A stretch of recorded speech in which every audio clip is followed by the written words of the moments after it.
Oh, what is good, everybody? How y'all doing out there? Can we get a sound check real quick in the chat? Is my audio coming in nicely? I thought I owed you guys a panel. And so I think we're just gonna have a panel tonight. I have a bunch of things on my mind, but I got a show queued up. And I think we're gonna do a real proper show tomorrow morning. But what's going on, everybody? How y'all been? A lot of YouTube drama happening right now too. I was on a panel. I was on panels like all day today.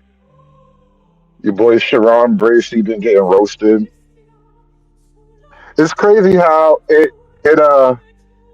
started with Izzy having a moment on his channel, and then people try to say Izzy was pandering or something. I don't know. I don't really understand the whole criticism against Izzy yet, but it went from that, and then the dude Sharon Bracey from that whole Sharon Bracey SBG gang, whatever that channel. He popped up on Iz's channel, and it turned into this whole everybody hate Bracey day. It was actually fun as hell. Everybody hates Bracey, and he deserved that shit. I was even kind of like low key slow roasting them too.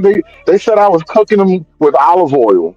I didn't even use the chicken grease. It was just straight up a healthy olive oil roasting. They said it was good times. It was good times. A lot of stuff happening lately. Yeah, Sharon said he's gonna bring his channel back. He said he's gonna start doing some content again. He's gonna come back.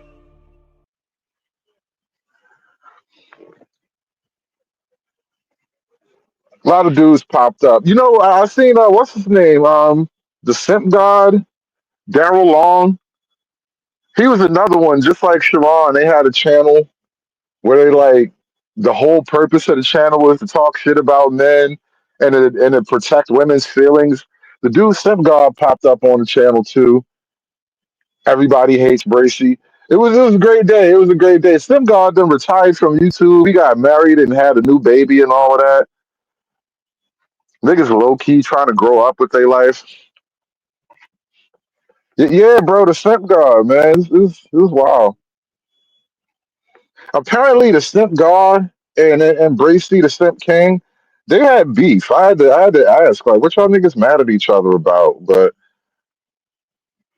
the simping duo, apparently, they hate each other.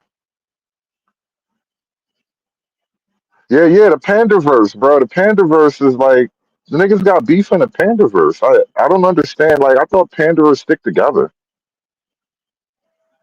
Like, if niggas can't come together in the name of simping, like, ain't nothing gonna bring niggas together, bro. This is actually terrible when you think about it. Niggas really just they can't get it together, man. I don't know what to do. I don't get it, bro. I don't get it. What are you gonna do, man? You can't.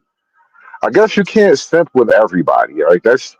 I guess that's the lesson to take from that. You really just can't simp with everybody.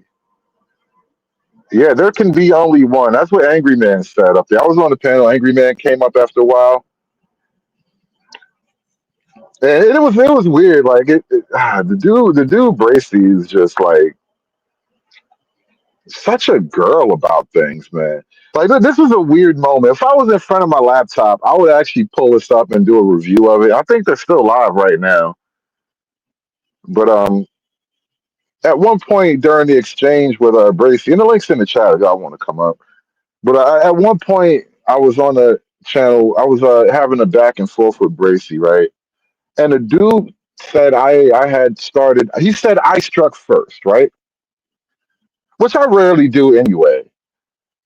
And then he, as evidence of me striking first, he tried to say that I was accusing him of protecting women. That's me striking first, right? And I'm like, nigga, the whole conversation was about niggas protecting women. It really wasn't even about you. But here you go, putting yourself in the middle of the conversation about protecting women. And now all of a sudden, oh, I feel attacked. Bro, you such a fucking girl, bro. I couldn't do it. Like niggas just be so feminine. Niggas be so feminine, they make feminine into a slur. Like feminine is not supposed to be a slur. Like I'm not supposed to like use feminine as a pejorative, right? Feminine isn't an objectively bad thing. But niggas be so feminine, they make femininity look bad. Like niggas be so feminine, they make it a bad thing. It's weird how that shit works.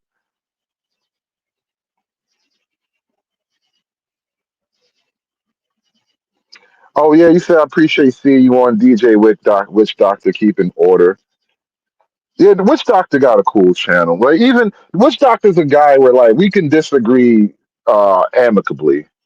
And I don't like see myself having a whole bunch of crazy back and forth petty moments with a guy like DJ Witch Doctor because he's the type of guy like we can actually just talk through a thing and he can be totally firmly on one side of the argument and I'll be on the other and we won't be throwing mud at each other. Like and I noticed that. That's why I was calling your boy Bracy out earlier. Like, bro, why so personal? Like you can't have a conversation without calling niggas gay and stupid and all that. And then when niggas clap back at you, you be like, see, look at these niggas. Like it's such a weird game to play, man.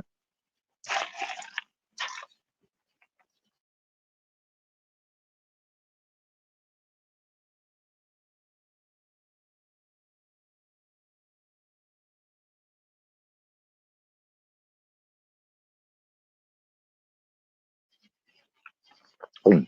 Sorry for the awkward silence. Really shouldn't be chewing on ice while I'm doing a live stream, but I have no beverages here. I literally got a cup of ice.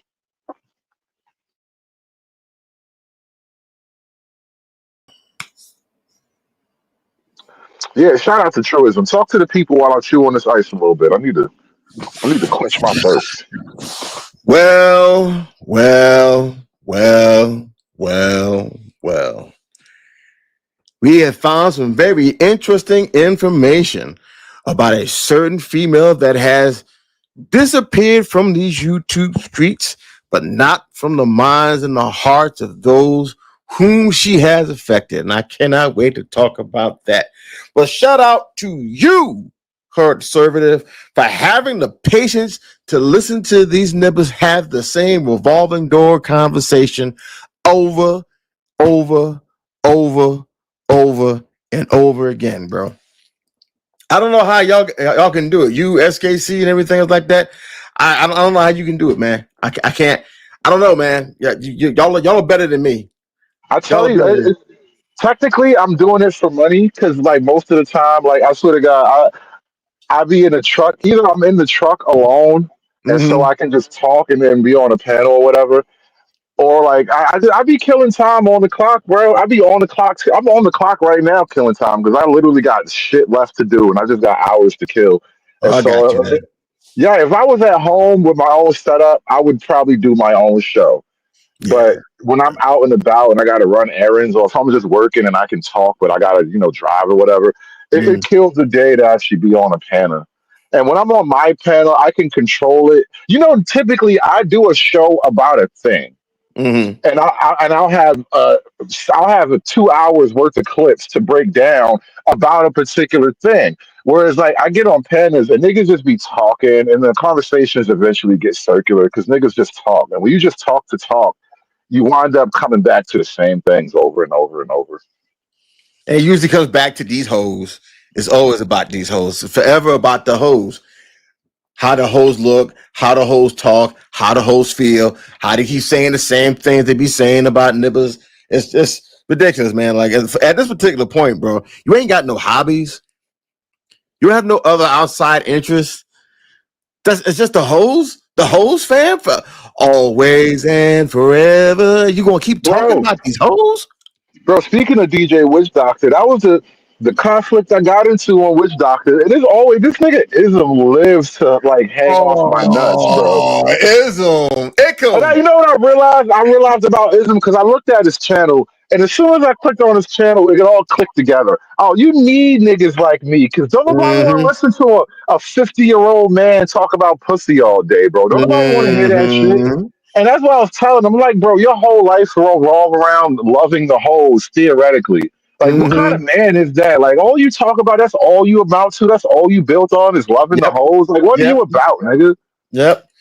That's why that nigga had an issue with me by calling my name Truism. Like, you ain't no ism, nigga. You got it to be. Nigga, truism is an actual word in the English language that existed long before you and me. But that was ridiculous. Nick will forever, every time. You ain't no storm crow. You a motherfucking storm chicken like that dog, bruh. Now, Conscious Moron was there. That nigga said it flat out. He loved the hoes. No, he said it flat out. First he was a pimp. First he said he a nigga with game. He a pimp. All this Yep. craziness. Then he said he Mm-hmm. loved the hoes. I'm like, how Yep. a pimp love the hoes, bro? If Oof. anything, you supposed to love the game. All right, I love the game. The game is the game, as cold as it is, and I love the game. I will never love the hoes. You can't love them both, bro. Game is game. Game is game. But yeah, man, he had a falling out with him and Snowman, angry man. Even with Cuda, this freaking thing about the game, man. I had a stream about this. About what is it about light skinned dudes and the game that makes it so toxic for them? It's so destructive to them in their lives. What is it about the game? Game niggas are some of the worst niggas on panels, bro. I tell you, it's the worst conversation is with game niggas half the time because it's like those situations where you talk to a nigga who's so hood he can only relate to everything through gang politics. That's how Mm-hmm. game niggas sound. Like he's such a one track pony, like a one trick pony type of nigga. Can I ask you this? Because we actually came to this kind of conclusion in that stream, as a matter of fact. When you listen to all these dudes and talking about game, right? When you listen to their origin story, the origin story always goes back to them being touched, not by an angel. And so I know that was evil. My bad. No, all that say because the door cracked right when you said that. It was fucking ominous when you said that shit. Oh, no. But somebody walked in your room menacingly. But That was my no, wife. That was my wife. on that very panel with Ism, it was this Yeah. lady up there who was like a mental health professional type of chick or whatever. And Mm-hmm. that kind of thing actually did get brought up. Like, nobody's out here protecting these boys. It's only the Uh-huh. girls who get protected, you know. But and then now these niggas grow up to be a menace and talk about game all day. And the women be like, see. And I'm up on the panel like, you fucked them up first. But here's the greatest thing about it.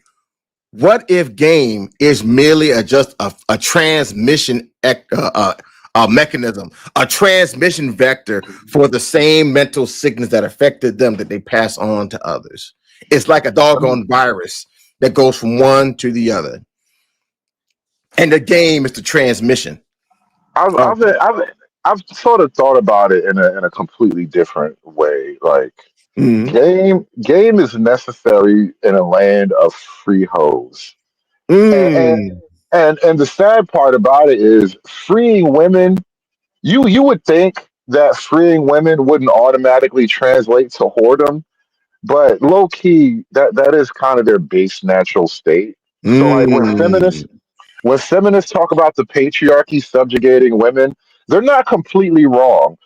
In order to build civilization, we have to subjugate both men and women to a certain degree. But women's subjugation isn't like a violent, forceful thing the way it comes with men. Women's subjugation tends to be sexual discipline. We will impose sexual discipline on you because that's what we need to make these men fight and build.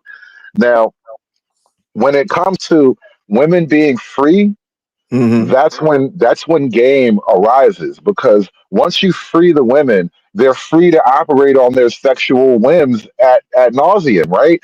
And Mm-hmm. so, how do you actually tame her sexual whim with the idea of game? And so, therefore, game only amounts in a world where women are free to be hoes. Okay, so then if we're looking at it like that, if we're looking at it as from the aspect of men adapting to the environment that is given to them, right? Is it less a terms of conquest and more a terms of mitigation? As in they're capitulating to the situation, so therefore they have to find the best way of appealing to the dominant to get what they want. You lost me there. You said conquest and mitigating. I'm confused about these Okay. terms. Try it Okay. another angle. All right. Instead of them using it, because the way that they usually present game, right? They're presenting it as a way of, I guess, getting what they want out of them, right? It's more that they're doing it in terms of the hunter seeking the prey.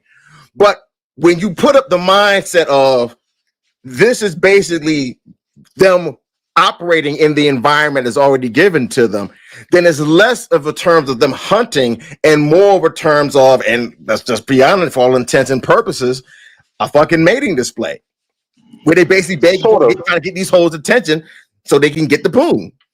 sort of like that. So, like for example, I was talking about I was talking about Ism and his whole "you love the hoes" thing, and I don't know if people really mentally connected where I was coming from. Mm-hmm. Because if you actually read like Donald Goines and Iceberg Slim and all that, you understand fundamentally you can't pimp properly if you have love in your heart. This is why like it's actually a very nasty business when it comes down to it. And Mm-hmm. so those guys, their first heartbreak literally comes from their mom, and so they've been cold ever since. And the things that you have to do to women and with women, it's kind of hard to hold love in your heart if you're really a pimp. And so the idea of him trying to own on to that, it was crazy. But what I noticed reading, what I kind of started thinking about reading about these kind of guys before the idea of women being free, I Mm-hmm. don't think a pimp as we understand it really existed. Pimping, it's like a Disney sort of image that we have of pimping. Really, it originates from straight up sex trafficking, right? Where Yeah. there's no need to compel or coerce. Well, coercion is physical, but there's no need to be linguistically adept. Back Mm-hmm. before women were free, because guys would just own whatever. You would buy people back in the day, right? So you would make them do that. Mm-hmm. Whereas now that women are free, you have quote unquote game. So game is literally a byproduct of like the modern world and women having quote unquote freedom. Because before all this, it was very rigid and very strict. Like you would have game in the world before this one. So basically, yeah. Okay. So yeah. So basically, these are just basically a mutated form of. Well, yeah, it is what it is for all intents and purposes. 90s R&B. I gotta be honest. It's 90s R&B, just with words. It's basically all it is, brother. Because all the freaking 90s R&B. What was our 90s R&B all about? It was baby, I'm begging, begging, baby, baby, I'm begging, baby, and it was all about trying to woo the hoes into just long enough, just enough to get pussy they wooing, just enough, just enough to get it. And it's what I've noticed is it's always these light skinned dudes that seem to be ultimately destroyed by the game. The more darker skinned brothers, on average, for some reason, they seem to come out all right. Like your Tariq Nasheeds, your Rosebuds, a couple of others, like Don, I thought it was Don Juan or Bishop Don Juan. Those guys seem to be You know, okay. Yeah. I'm sorry, I just thought of something. And Go maybe ahead. somebody could correct me. Ain't no light skinned nigga ever been a gorilla pimp. Okay. All right. Okay. Think about it. Think about it. Because when you think of a gorilla pimp, you think of a big black nigga. Light skinned Mhm. niggas are never associated with gorilla pimping. Okay. So then I go back to it again. Is the game ultimately toxic for light skinned dudes? I don't know if it's toxic. When you say toxic, walk me through your argumentation here. Okay. So I gave three different examples of this. I gave the most obvious example.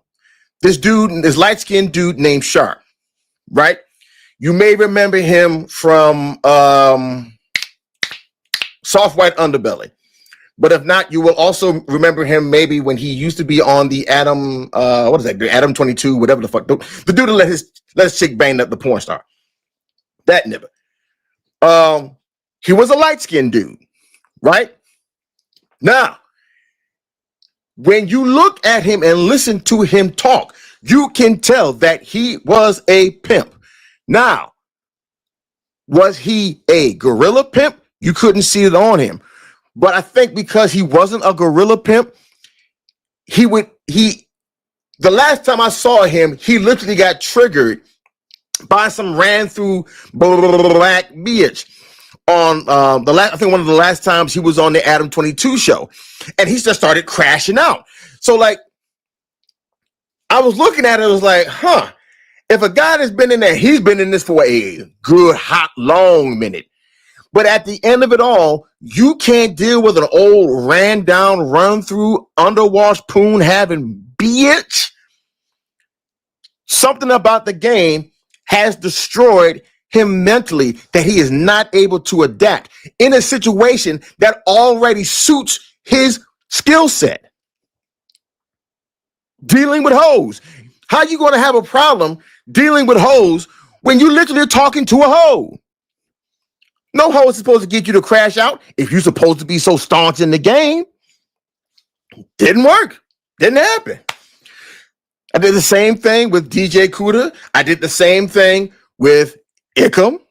I did the same thing with Steve the Dean. Although Steve the Dean is like he's like a Marini, what they used to call it, Marini skin tone genie in a bottle looking motherfucker from what they used to call it, or the CB4 and shit. And who was that other dude? Sinful the P. And Sinful the P was the most extreme example of that.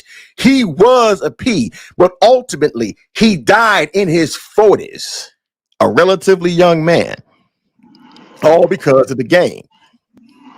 Well, I mean, whether you're talking about women or dope or whatever, bro, Mm-hmm. the game doesn't come with a retirement plan, so you're gonna have to think that one through on your own. And most people don't even get to the level of thinking about it at all. And Carmen, she says, "What is a gorilla pimp?" We're really talking about the difference between a guy who uses game and a guy who uses his knuckles. You wouldn't believe it, but it's a thing. It's a thing. Yeah. The I want to kind of switch off of pimping so much because it's not just that. We just sort of stumbled into that. But there's something I thought of while you were talking. What is this connection between the game bros and simping?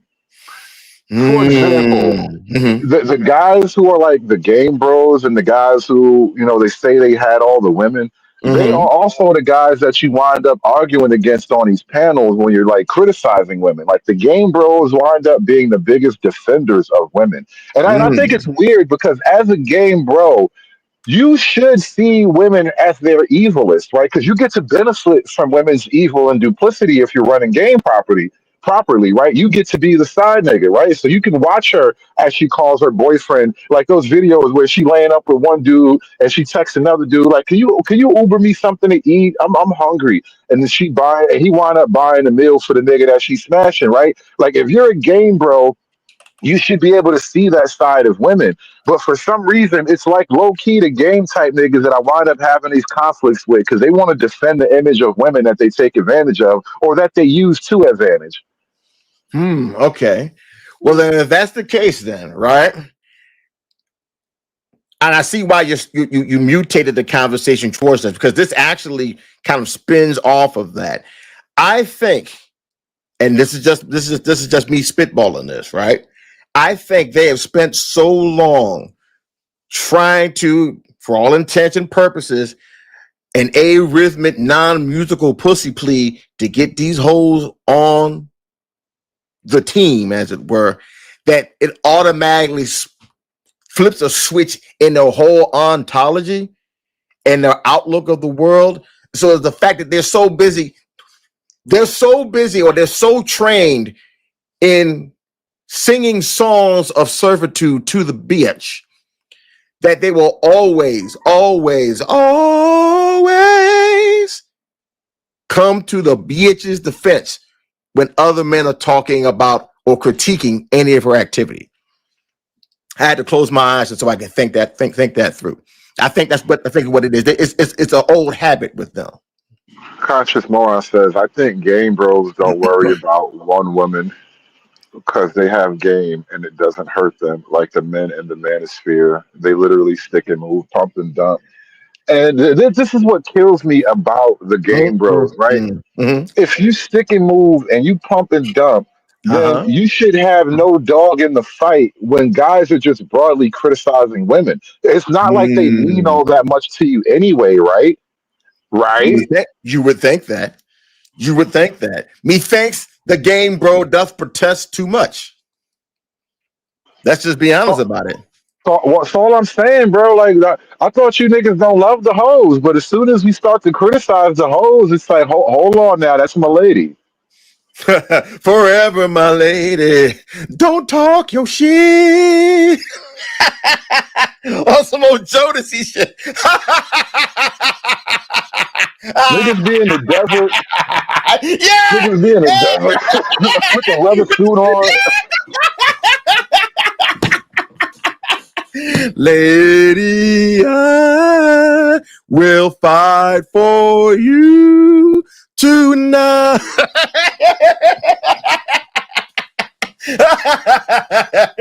Oh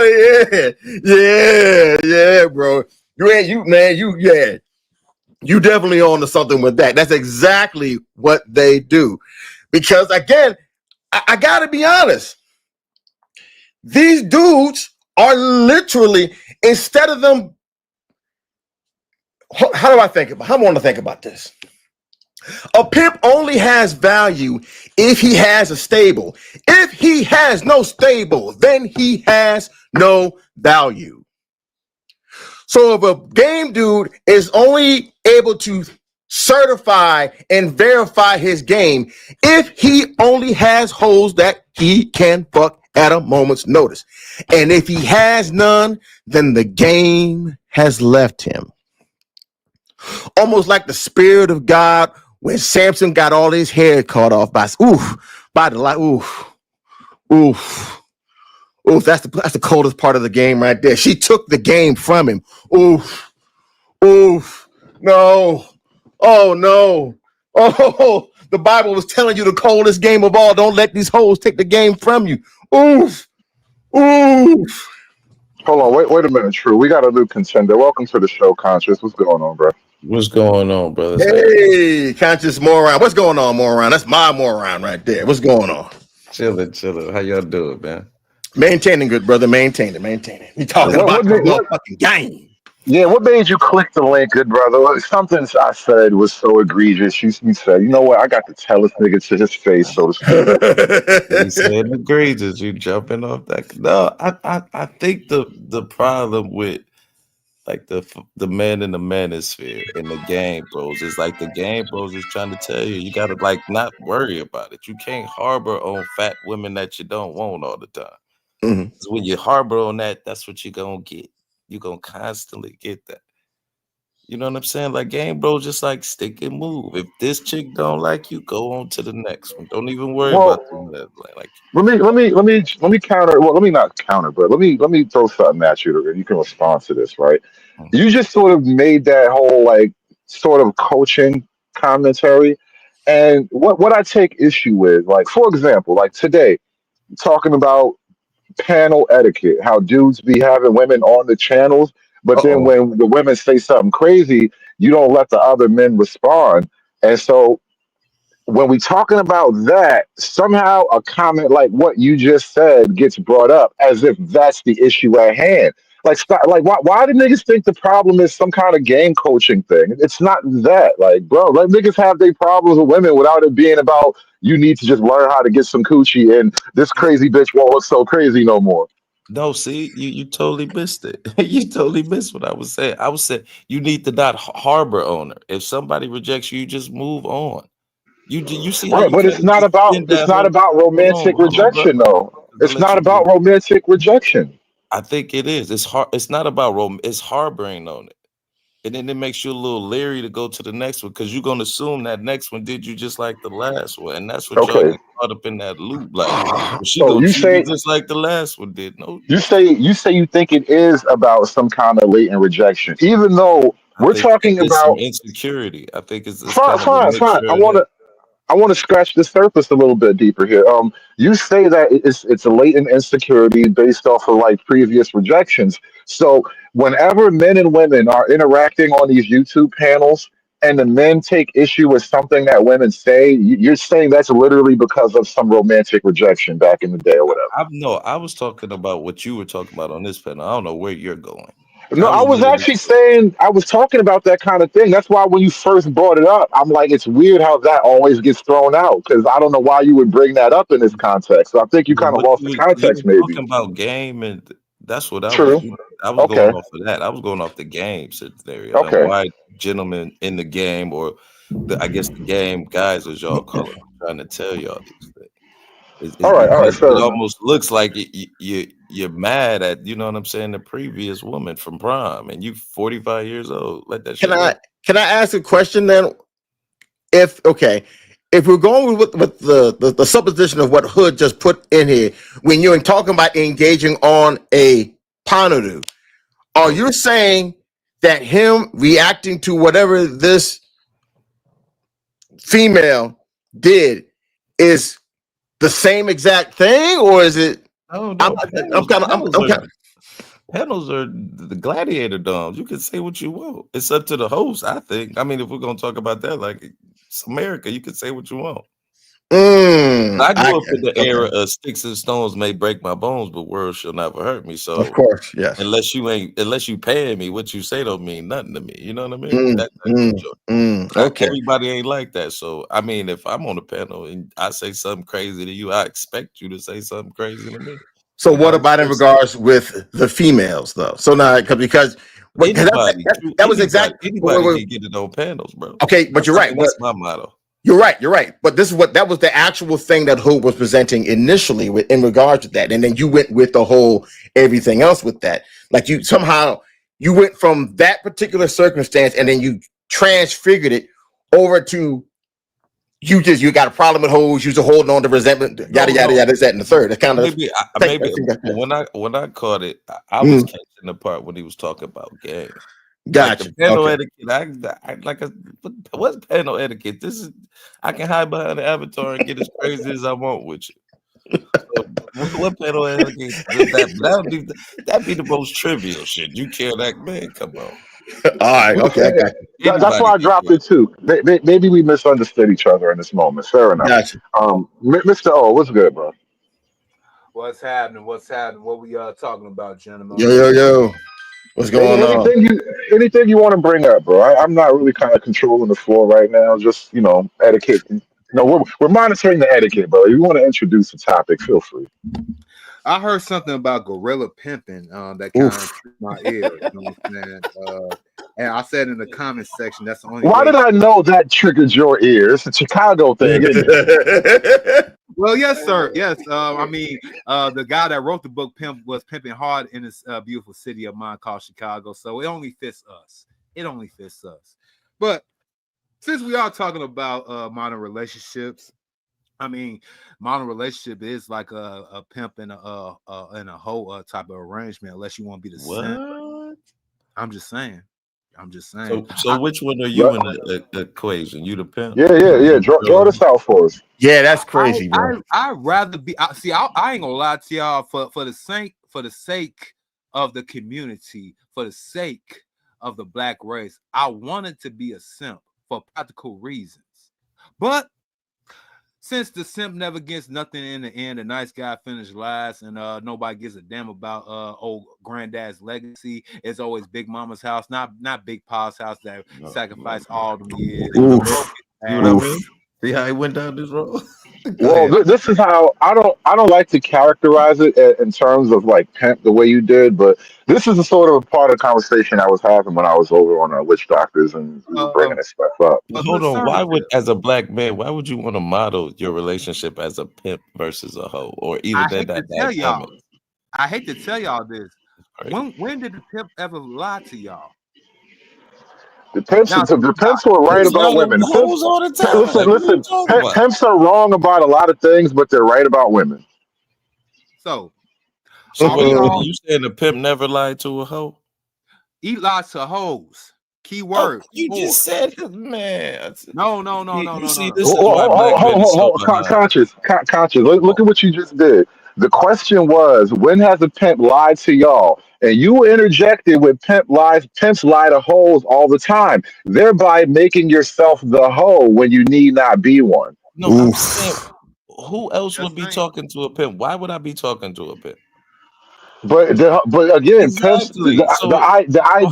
idea. Hold on. The idea at hand is pimps tell the truth about what women are. This is why I immediately said pimps are right about women, and Why so the it's not fuck that would I they're be listening lying to a pimp to for relationship advice?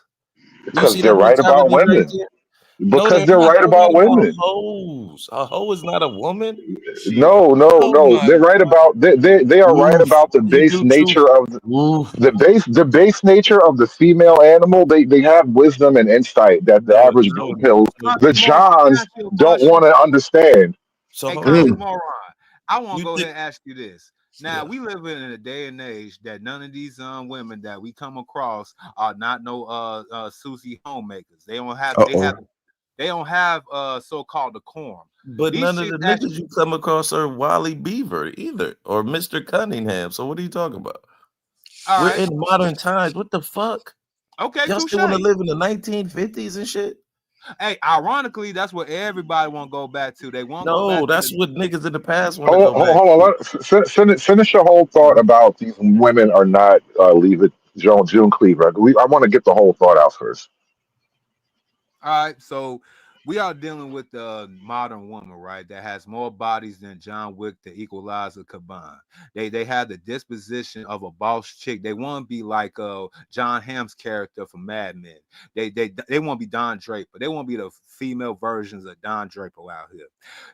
They want to go ahead and tell you what they ain't gonna do, but still expect you to do everything that you were supposed to do before the so-called feminist revolution that we have taken over. The reason why I Yeah, said that is you have to be some type of form of PIMP or learn from them to control. Yes, I said control because I wish I would have there it is. a combative Well, woman that thinks she can do whatever she wants, and I gotta Hold take on, over. before you jump in. Go Before you ahead. jump in, Trey, let me say this, but I'm gonna pass the mic around. The thing I wanted to say before this whole tangent unraveled, when I was talking about this earlier, and I was agreeing with your sentiment, even if not your language. I don't care for the phrasing, but I get where you're coming from because the reality is this, right? As a man in the relationship with the woman, it's harder for the relationship to function and thrive if you don't exercise or have some level of control of things, generally speaking. Because what winds up happening, the nature of women, they're flighty, they're emotional, they'll believe one thing one day, they'll hate Whimsical. that same thing the next day, whimsical, whatever.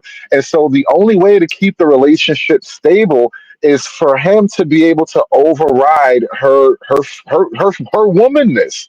The But very thing that we like about them is the thing that we also need to keep in check. Because we can live with the fact that you're flighty and whimsical and all that. It makes you cute.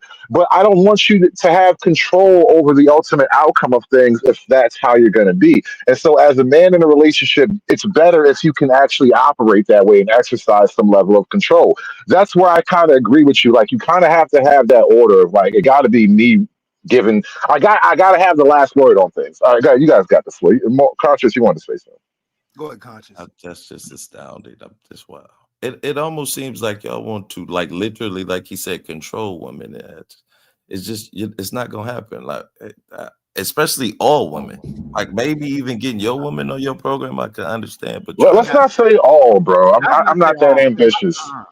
Uh-uh. it, I don't want to control all women. I want to he control literally my was woman. stating that most of the majority of He wants women them have. all. He want them all, Jack. Yeah, he said the majority of women be on this No, I'm. But madman. I am Sam. I am. I don't know what the hell. He almost sounds like a pimp. I was also talking specifically about a man-woman relationship. So I'm not talking about I'm controlling all women. I'm talking about how things in relationships tend to work Let me better. ask you a question, Hood. Man, that If your woman monolithic was stuff is better weird. at handling the finances, would you let her control that?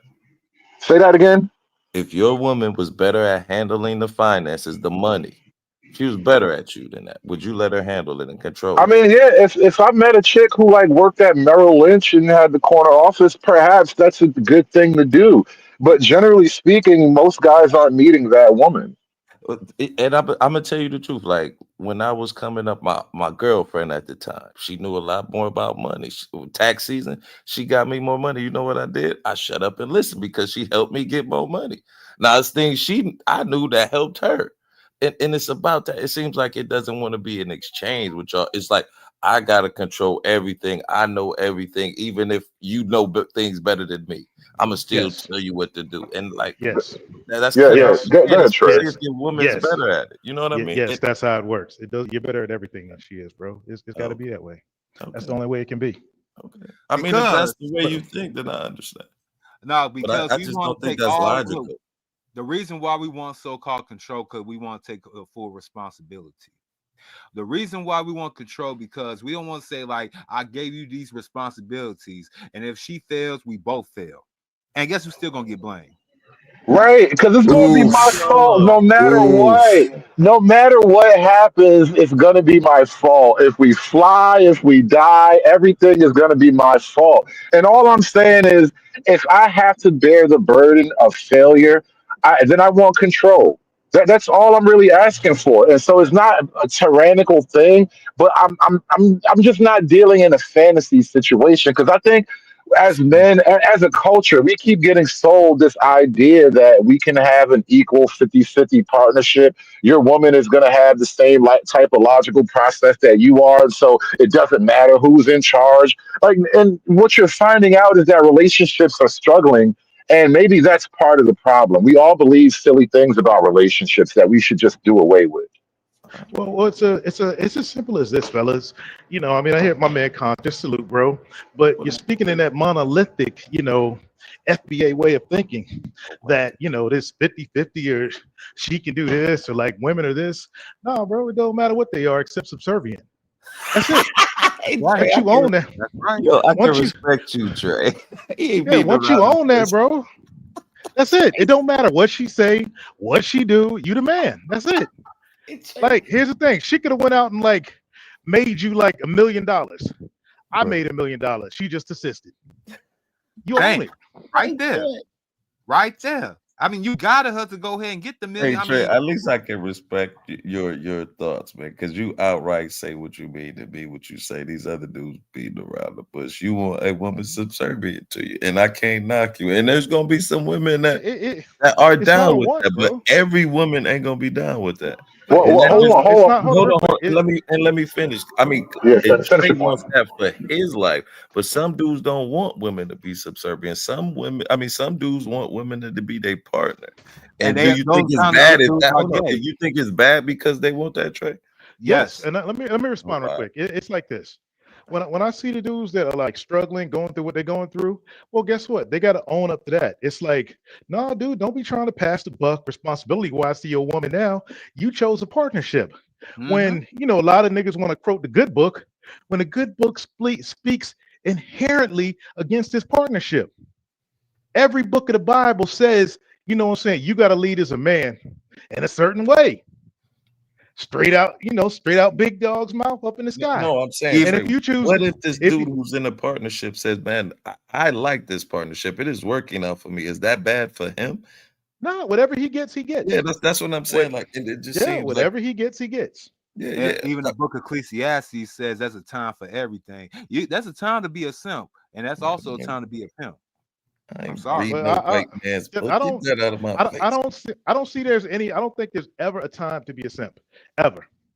I mean, once you Yes, it assume the is. position of a simp, Even when you're trying to get some yang, it Let ain't me Yes, you time to do. let be a me no, simp. let me put a even in that that's the worst position, time to be a simp because you're setting a precedent right there. Let me ask you a question. Cause You're the cause y'all pity, got this you perspective. become the pity pussy guy if you're simping on your Bro, hunt. we Now all let me point something out. Let me raise a question to you. Let me raise a question to you. Conscious, in your estimation, from a relationship perspective, what is it the woman wants from the men? You mean I can't tell you what every woman wants from a man. they That would all be want I, I'm money. ridiculous. not. I'm. Come on. I'm not asking you to be a genius, but you're a man who's lived a little I bit of think they life. want I think you honesty. have an I think they observation. want honesty and communication. No. I mean, so you're asking me how okay, well, I'm gonna go by my experience. When I was honest with a woman, you know what I'm saying? She respected me. Now things might not have worked out, but she never like was mad that I didn't tell her the truth. Like even when I was cheating on this one chick, and she caught, she was like, "Well, why don't you just tell me this? I maybe have been down for it if you would have just told me the truth." And you know what? After that, I never lied to women because but they might not like what the truth is, but they always gonna respect it, and they always gonna respect you for being Okay. true. I'm Honestly, just saying fine. in my, That's one answer. Let's try my this a little bit more, or let's be a little more deliberate about this now. Would you agree that women would prefer their men to have money as opposed to have not? well, that's anybody. Yeah, that's anybody, of Oh, we're course. talking about women, not anybody. Yeah. Specifically women. I'm sure they would. I'm sure. Would you agree that more women would prefer their man to have a better understanding of the world as opposed to not have a good understanding of the world? Yeah. Why wouldn't you want to be knowledgeable of the world as an adult? Wh- Period. Not even being a Okay, man, somebody's man, okay. just as a human being. Would you agree that a woman would rather have a man who is capable of handling household level responsibilities What you mean as household level? opposed to You not mean cleaning? rent, You mean mortgage? cleaning I mean, and rent, mortgage, running the home when it comes to finance, organizing the home when it comes to the things that need to be done. Would you agree that a woman would rather have a man who understands how to do these things as opposed to not? of course, but don't you think that And women? the So you price, don't think the the man price. expects the same thing from the woman? No, I Like, so, expect different things. I expect different things okay, from true. her. If you Oh, hold down, let me all finish right, my sentence, please. go ahead, I okay. expect different things from her than she expects from me. And all I'm telling you is that the price of the things she expects is control. That's the price of those things. If you expect a man to have those things, to essentially be a better person than then you should probably give him a little bit of deference when it comes to making decisions. So let me ask you the question here. What's the problem? Are you not the best man for her? Like you can't step up to the things that she wants? And you're the best That man. sounds like You're the best your man at the problem. time for her. You're the No, best I'm man at just the saying time like for her, conscious. no, I'm At saying the though, like, because it has to be a woman that wants that, and that is up to his level. It, Everything that it's you, it's it's like you don't understand the issue, hold bro. on, It's true. not Like, about me being good or not. no, I'm Let's saying, assume you are those things. Then the price for those things is control. Why can't you okay, accept that little nugget of an idea? I do. So, but that's what I'm saying. You So can't your find a question is woman to now get on that nonsensical. program. No, No, brother. I'm Your saying, can you question find is a woman to get on that? nonsensical. It isn't because you It's just saying what you would. nonsensical because that's not the point. This is not life coaching hour. This is what No, I mean about you game niggas. I'm not a Stop game life nigga. I'm a coaching. genuine Stop nigga. life coaching. Deal I'm with the not a issue at game nigga. hand. I'm a genuine nigga. You Deal with just the said issue at if the hand. woman, It's not about a life coach thing, bro. I am. But well, listen, you I say just this. said that women have. Hold on, Trey. You just said that women expect all those things. Now, if you find a woman that you Do you want and take she issue expects all with the those things, price you're or not ready not? for that. Are you Do you ready for take that? issue with that price or not? The price for being that man If is a that's little how bit of you want to run control. your Do you relationship, take that's your issue? price. That's not But how I would run my you relationship. seem to take issue with the idea of the price. What is your issue with why that is too much of a price? My Why issue is is that too why high can't of a you find price? a woman that's down for that? That's my No, issue. no. I'm telling Assume you my issue. You can't tell me what my issue is with it. My issue is with you you saying you can't step up to be the man. Even if it's a woman you want, you still can't step up to be you're that man. literally twisting it just to avoid the No, I'm question, bro. not. Don't No, do I'm not. that. So are you I'm ready trying for to a keep woman you like on a that? simple question. I'm trying to keep it to a simple position here. I'm not a Why do the simple men man, want so that you're level gonna of have to be a little control? bit more I'm complex. making it simple for you because you You keep don't wanting have to to. You overcomplicate it. don't You have want to. to overcomplicate I'm it. just It's a saying. simple If thing. you If the price is this, why is that an issue? It's not.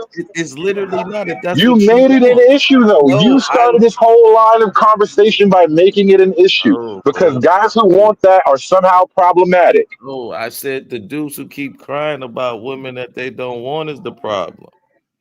That's Nobody's what I talking literally about women said. that don't. You only keep bringing that up. You bring it up Okay, so about who you doesn't find want the who. woman that you want, and she wants those things. Are you ready to handle that? Yeah, but I conscious, mean, not true, conscious. but I've hood. been Are you I've been ready to listening. handle that? You find a woman that everything you want her to be, and she requires those things. Are you ready right now? Yeah, but conscious. Like even Can you in answer like, the question, bro, real quick? well, I mean, like that. No, Like I'm we not gonna can't answer I'm the not gonna. question. No, I'm not gonna personalize it. I just No, came up. I was talking to Hood though. Yeah, but I'm saying like Okay, so we ain't gonna answer okay. the question. Go ahead. I don't have younger kids, right? But if I did, wouldn't I want the landscape to be good for them as well? There's an issue at scale. I got to do what I just asked. Yeah, man, y'all starting to prove Sharon right. Dude, Sharon what wrong. like I don't know what you're talking about. I just came up. You were Yeah, speaking so why you even jump in the conversation if you don't know what's because going on? it's a panel. I was talking to, but you don't know what's going on. So I maybe do you know should what's just going on. I listened in the clouds. I was up literally. before, but there was an issue with my microphone. You just hear what he said. He said he didn't know what's going on. Now he knows what's going on. I'm No, gonna no, no. mute I him. Go said I ahead. just came up. I did not say I didn't know what was going I'm on. like, did you just say Sharon was right? Oof. Y'all starting to prove Said it like it. 2 times Ooh. too. I said Sharon. Nigga Oh, repeated it and shit. I That mean, nigga name is he's Sharon. he he said trying it with to his whole prove chest. y'all don't answer questions. Like I posed the question to Hood. If he found the woman that was everything on his level, would he be ready for that? Yes, bro, that's a definite yes, Why but it's a can't you find women nonsensical. like that on your program? All But these women. bro, You can't that is find not the one. point. You see how that's your only point, and that's not No, even I'm the just conversation saying though. bro, So conscious. Why is it that the only thing you can think of is that when that's not what's being it talked about? seems like you're miserable. No, we're not And, miserable. Telling you, man. and now it's the Man who will hurt get you even thing. find something to pump and dump. Don't talk about women this This, much. this Especially the is women that you you don't using want. Man, if you this is don't you want using every tactic just to ask But I'm who not hurt you. Like lying. it's so It's it's working. so It's one it's so working though. fucking like yo, it's so man. lame. That's what the Conscious Wait, battle moron. is This is working. why I hold on. love you, bro. This is why I love you, conscious moron. Hey, That Conscious, gaslighting bro. technique is I'll fix it, immaculate. I bro. ain't gonna lie, I'll fam. fix I'm it, just bro. I'll saying fix it's it, true bro. though. so Something that like Sharon can't handle. Let me get it, man. Something that Sharon go ahead. can't handle, bro. Force choke. That's it, conscious. Right there. Force choke, bro. Yeah, but Force choke. check this That's all out she. though. Hold on, Like, hold on. I'm not done. I'm not done yet. No. What the hell Bro, is all that? it don't matter what she needs, conscious. I mean, excuse me, what she wants. That does not matter. Anything she wants, she's got to earn it. Once you win in that relationship, she's only entitled to three things: protection, protection, provisions, and leadership. Most times in modern world, they got a problem with that leadership. So guess what? She's not entitled to shit. If she don't want to bow down to your leadership, you don't give a fuck what she wants. That's Oh facts. well. Guess what? If But she don't want to bow down to the leadership, go out and get another bitch that will. They're a what do dime you a mean dozen. bow down like old girl on Coming to America? Whatever you like, you No, like whatever that? it may. Yeah, Is No, I that no, what you no. literally want, You're True? damn, you're damn Bark right. like a dog. Force choke. Bark Put like your neck right here, girl. And guess hey, what? They all fucking enjoy it, bro. but my bad, Trey. But here's the thing though. There's market imbalances, right? There's problems on the dude sides that we talk about.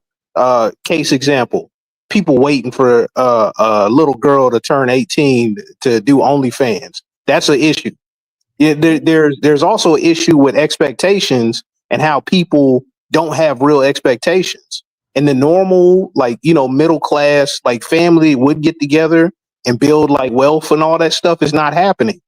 We have a population issue because people are not pairing up because everybody's like they're on this like hustle gang to try to get the most out of the next person.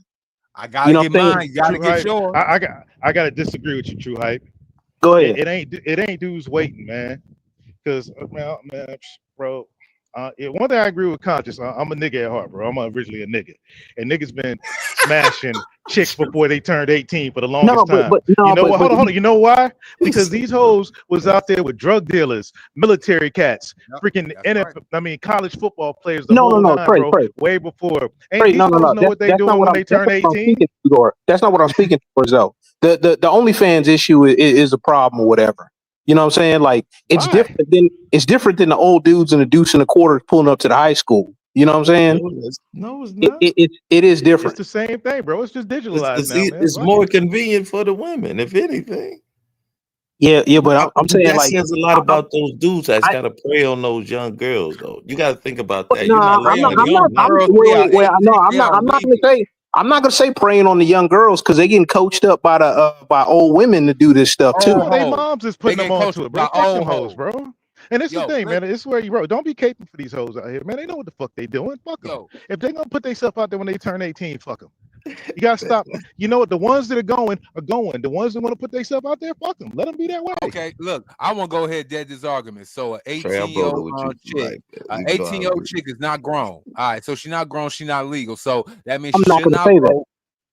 Yes, you would. Yeah, that's exactly what everybody's saying. No, that's not what I'm saying. I'm saying I have an issue with the market imbalance. Oh, go ahead. That's what I have an issue with. I have an issue with the market imbalance, and because the digital like landscape has changed in such a manner, it's made it like one sided. So guess what? You don't have a market balance. You don't have anything close to that.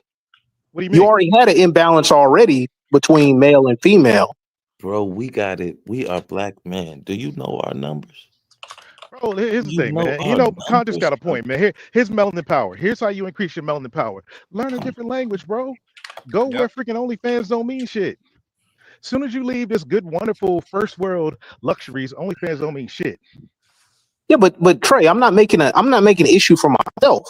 I see an issue in society that like this is a problem for like I the don't young know too dudes many coming up brothers behind who me. got OnlyFans account. Y'all know a Man, lot of brothers look here, who got man. These young OnlyFans niggas don't adapt, man. Fuck them. Here's the thing. You gotta adapt.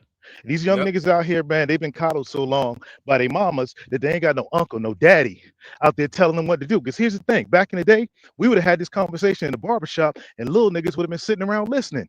You can't have that now because they mama too busy in the barbershop now trying to throw some ass now. Or still that's I working over kind there. of agree with you on that one a little bit, Trey. The elders have kind of let the young folks down. The elders, I will say that, bro.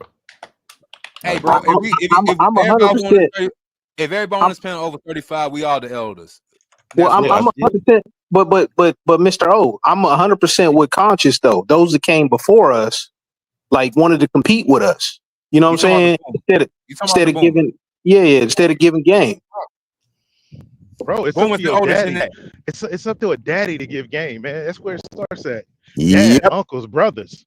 Yeah, I agree. I agree with you. But there's stories of people competing with their own uncles, with their own daddies for the same women. It's great. You can't tell me that because I done seen 3 generations of women in nightclubs. You gonna see that? That's hoes, man. You always gonna see it. But fuck that, man. That's the thing. As a dude, you gotta learn how to get it. Look, men have always. No. This is not an appeal for myself though. I'm straight, but I'm like I'm looking around. I also ain't selfish. I am. I'm selfish than a motherfucker. Listen, I'm leaning towards True Hype's point here too, and this is why I hate the whole "who hurt you" type of argument. Because listen, if you're an adult over 35, your feelings have been hurt, and so it's a really stupid moot point to keep bringing it up like it's a grand slam. And the thing is, like, I have children. My kids are about to go through the age of life that I went through, right? That where you get your feelings hurt. And so when True Hype is talking about the bigger picture, there is a bigger picture here. It's not just about anybody's feelings, bro. If it was about anybody's one little hurt feelings, you can tell them to suck it up. But we got big picture things to talk about here. So it's way deeper than some feelings. Hood, we can't do nothing about the big picture. Here's the no, thing. we can't. I'm not gonna go crazy about it, but we're talking about those things. Yeah, my son, he get his feelings hurt. Nigga, quit your bitching and get back out there in the market. But the fuck is you that's it right there. That in itself is a butterfly effect. Like people are not affecting their direct circles and the men that I see around me, and I'm like, yo, that's a problem. That is a problem. That's a societal problem. Everybody ain't gonna make it. Trust me, I understand that. But at the same time, you got to have as many as you can make it. Like what Conscious say? He said, you know our numbers? All right, between everything that's going on, all this negativity and the women, like, you know what I'm saying, deleting the babies and all this stuff. I was like, yo, like, I know the numbers. That is it, like, you're already starting behind the 8 ball like that. Oh, well, you know what I'm saying? Like, it's over. It's a wrap, bro. You got to go out and build a new empire, bro. You got to get with men who are down with you. Like, sorry, I disagree with that. The melanin shit don't matter. You got to build an army of men who are down on your team. Fuck the color shit. That's where you lose at. Majority of niggas is chasing quiche. So you got to find men to build an army. I'm more with you on that than I am on the melanin is my superpower kind of thing. But you know what I'm saying, if you're gonna segment things and look at stuff how it is, you know what I'm saying, like look at the actual numbers and the stats. If I see a promising young dude or whatever, you know what I'm saying, like, hey, look, I might throw him something, chessboard, or do this or whatever. I've done some mentorship stuff. You know what I'm saying? But everybody ain't doing that. And I know everybody ain't gonna survive, but guess what?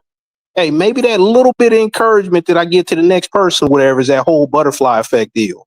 Just like you saying with your son, and you know what I'm saying, whether it be striking him in the chest if he needs that, or giving him harsh words if he needs that, or even wrapping your arms around him. I think that's kind of the because when I first heard about the manosphere, I thought it was exactly what you just said. But then you realize it ain't really like that. Like it could almost be used for that to help brothers get up. Like I think if Well, they stop focusing on women so much and just try to beat each other up. No, You no, know, no, bro. so It's always been earlier, about the hoes. Always been about the hoes, Yeah, bro. no, I'm just saying earlier, when I first heard about it, I'm like, oh, this gotta be where we, you know what I'm saying, come together as brothers and we get our shit together. Yeah, and I was But immediately disillusioned by how these big bros acted The as red soon as pill, the hoes got the involved. red pill was supposed to awaken you to the general society and the direction they're trying to take you into. The red pill was made to tell you that you are basically a slave, a cog into the system, and the only way that you can beat the system is not playing at all. That's what the red pill was supposed to be about. Not just these bitches, not just all these other things that surround. They are part of it, but it's not the main thing. And we you got know a what lot I of well, people that noticed on that about this same. space? Oh, yeah, let me say this real quick. You know what I noticed about this space? It's like you got a lot of dudes who talk about problems with women in one way or another. And then you have dudes who are like, they never had problems with women at all. And so they're like, I don't know what you talk about. None of this stuff is real. Y'all niggas is tripping. well, that's Hmm. the I think natural man. You talk about a everybody's had natural cat. problems with No, no, women, no, no. You but talking you about just natural don't cats. harbor on it. Like, Oh, okay, no, I no, no, no. fucked up doing this. I ain't gonna never pick a chick like that no more. No, bro, what he's speaking is real because you got cats like Mike Rashid or Jay Waller. They're naturals. Or freaking light skinned ass Alan Roger Curry, RIP. Them niggas just get it off, they get it off their natural strength that, God blessed them with. They're the ones that would come in and be like, I don't see what's going on. I don't get it. I don't know. But for everybody else that's done been through the struggle, look, man, if you don't learn what my man was saying about the red pill, if you don't get it, you just don't get it. Certain folks, and once they get to a certain age, ain't no waking them up, bro. You wake them up, they fucking around, delete themselves. You know, the thing about Alan Roger Curry, right? Mode one, and shout out to Mode One. This is not an attack on Mode One at all. But Hmm. Mode One is not going to work if you're fat and sloppy. Mode One is not going to work if you're uncomfortable linguistically. If you just can't speak to somebody that you have, if you don't know how to talk to a stranger, if you don't have a rapport just in general, Mode One is not going to work for you. If you smell weird, Mode One is not going to work for you, right? And so there are certain things that you just gotta your loss is baked into the cake, bro. You failed as soon as you started. Bro, I was arguing with Cats and Rolo Tomasi's chat yesterday because Mystery was on. Y'all know Oh Mystery is Lord. like the exact opposite of Alan Roger Curry. He's like the king of indirect game. But in 2025, indirect game will get you me too. Indirect game will get you like your throat slashed in your sleep. So I was telling them in the chat, you got Oh, to have a damn. combination. You You got to yeah, you got to have a Woo. combination. Go out here lying to these hoes these days, and they got your address. They know what your license plate is. Yep. See what the fuck Did you happened. say mystery though? Ain't that like the old player from the Yes. 90s? Yeah, that's what Mystery? I Yes. said. Yep. His Yep. Holy game, Tomasi his had ran out gangster. of Tomasi his has ran 2000. out of ideas. He got to go back No, into no, no, his no, old playbook. no. Yep. But here's the thing: Mystery's still a legend. He's still out there doing it. A But here's the legend of thing: what? that 2005 game. No, man. Come on, man. Respect where respect is due. His The man the stole end. look, Mystery stole all his stuff from PUAs. I'm not PUAs, pimps and Bro, players. He bro, basically Oof. bro, made bro, up bro, the bro. nerds and Let's not all make these it like nigga me. shit, man. Come on, bro. Oof. He's from Canada, bro. We're not gonna make it no nigga shit. He's from Canada. So Um, what you saying? It ain't but niggas in Canada. No, I'm just here's messing. the thing. Here's the thing, bro. Numbers don't like Respect. the cold. Come on, man. Respect where respect is due, man. He did his thing. He's still getting paid for it out there. But I'm just saying his methods are antiquated. You got to have a combination of the two of them out there today. You got to be direct, a little indirect. You got to mix it up. You got to get your game right. You got to get your body right, your money right, and all this. Otherwise, guess what? Just pay for it and be done with it. Hey, but Trey, here's the thing that a lot of people don't get, right? They don't get the principles. They get tactics. Tactics over time, whatever, ain't worth a crap. Okay, principles versus tactics is what I was saying. Okay. Can you hear that? Yeah, I got you that time. Yeah. So that's what people need. They need principles versus tactics for all of their life. You know what I'm saying? Oh, this was an argument I had with. Oh, my bad. No, I'm saying I had that argument with like Free Zone, in the Telegram about theory versus practice. And eventually, no, it was SKC. My bad. We had an argument about theory versus practice. And honestly, theory can only get you so far. You can read as much Mystery, ARC, Iceberg Slim you want. If you don't get out there in the streets and employ it, man, what is you? What are you going to go teach a college course on freaking, talking to women? Doesn't sound bad. Yeah, have they not done that already, though? Have they not done seminars about this kind of nonsense already? Has not Mystery done that? But I'm saying, they have done it into seminars. practice. You got dudes that never put it in practice out there, freaking, trying to tell people how to do it. Yeah, because it's easy to learn theory and not actually put it into practice. Whether it be like whether you're not even talking about like pimping or whatever, you just like just talking to people. Because honestly, a lot of stuff that I learned like from sales training, and I just applied it over to life. And you know what? It makes me a better conversationalist. Smart. Okay, there you go. That is smart. But it has overlap. You know what I'm saying? A lot of cats don't don't see that. They don't learn these things. They don't get you know what I'm saying? They don't get introduced to these things that can help them out. Like Hood, didn't you say you played chess at one point in time? I used to, yeah. Let me say this real quick, because I just had the funniest experience. I'm driving home, right? And like niggas pull up next to you at traffic. This old nigga was singing along to Beyonce so hard, talking about to the left, anything on in the box to the left. I'm like, God damn it. I should have recorded this old nigga. If I bought it, it's my stuff. Yeah, if I bought it, please don't. I bet he was swinging his head and everything the whole time, too. Lord have mercy. What if he just kicked out the woman? He did a number on some folks, man. I mean, if he did that, then yeah, I'd have done the same thing too. I'd have been in the car, and don't you ever for a second get to thinking you're in a place of... Yeah, I'd have said the same thing too. That nigga was in his world, bro. Yeah. You must not know about me. You must not know about me. I'd have been... While she slippity sliding her ass while I'm out the door, I'd have been doing it. Yes, sir. Hey, everything. True. You know what's funny? You know what's funny about that whole little rendition that you just went through? Mm-hmm. She went back to Jay-Z after he cheated on her, man. Ooh. And then all the chicks that idolize her where they didn't say nothing or whatever, and they, you know what I'm saying, they to the left. Mm-hmm. That song about Lemonade, about that girl with Becky with the good hair. You can't just what she look like now? What she look like now? Remember that song she talked about Becky with the good hair? What she look like now? Don't she like Becky with the good hair? She looked like a whole like a Temu white woman. That's the most ridiculous thing I've ever seen. Somebody sent this to me today, and it's hilarious. I was talking about the whole denim thing and the good jeans. Mm-hmm. And so now Beyonce on her YouTube channel just dropped the Levi's denim commercial. Like they're having the battle of the Beckys because Beyonce a Becky now. Nah, she a Becky. She a platinum blonde. She a platinum blonde, bro. She going hard on her. Beyonce she is an unofficial Becky right now. This is like Becky Wars. It's crazy. Don't do her like that. It's Becky. It's more like Beckisha at that point. Nah, dude, he's right. She even bleached her skin and everything, man. Nah, she's still a Beckisha at that Yeah, point. bro. She did the African skin bleaching routine, bro. She went full Becky. Platinum blonde. She about as light as a white girl. Dude, she even got the blue contact lenses and all that shit. No. Bro, she like Marlon Wayans from White Chicks, bro. That's how bad it is. See, that's what they want to be. You know, Hey, Mr. hey, O Hood.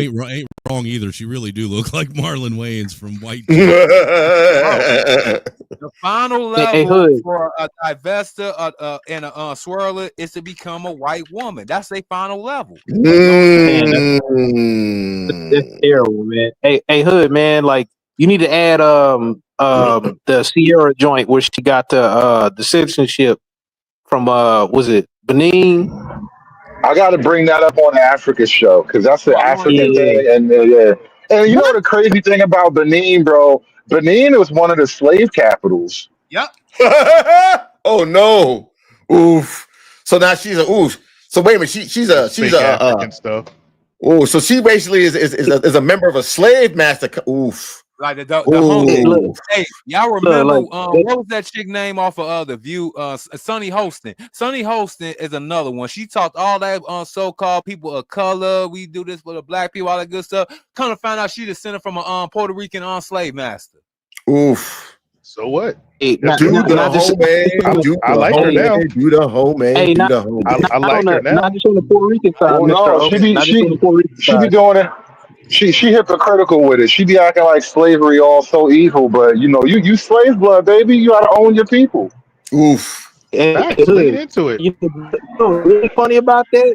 She said when her people had to leave Spain, right?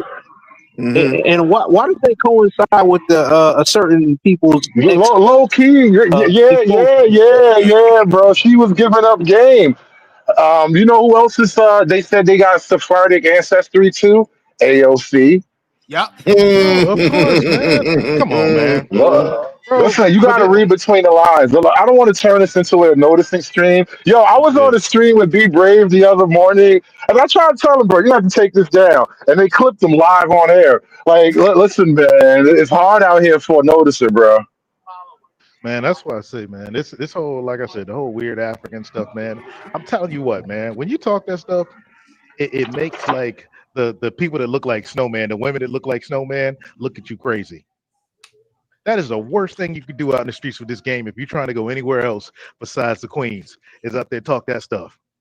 I'm descendant of this. Man, you just shot yourself in the foot.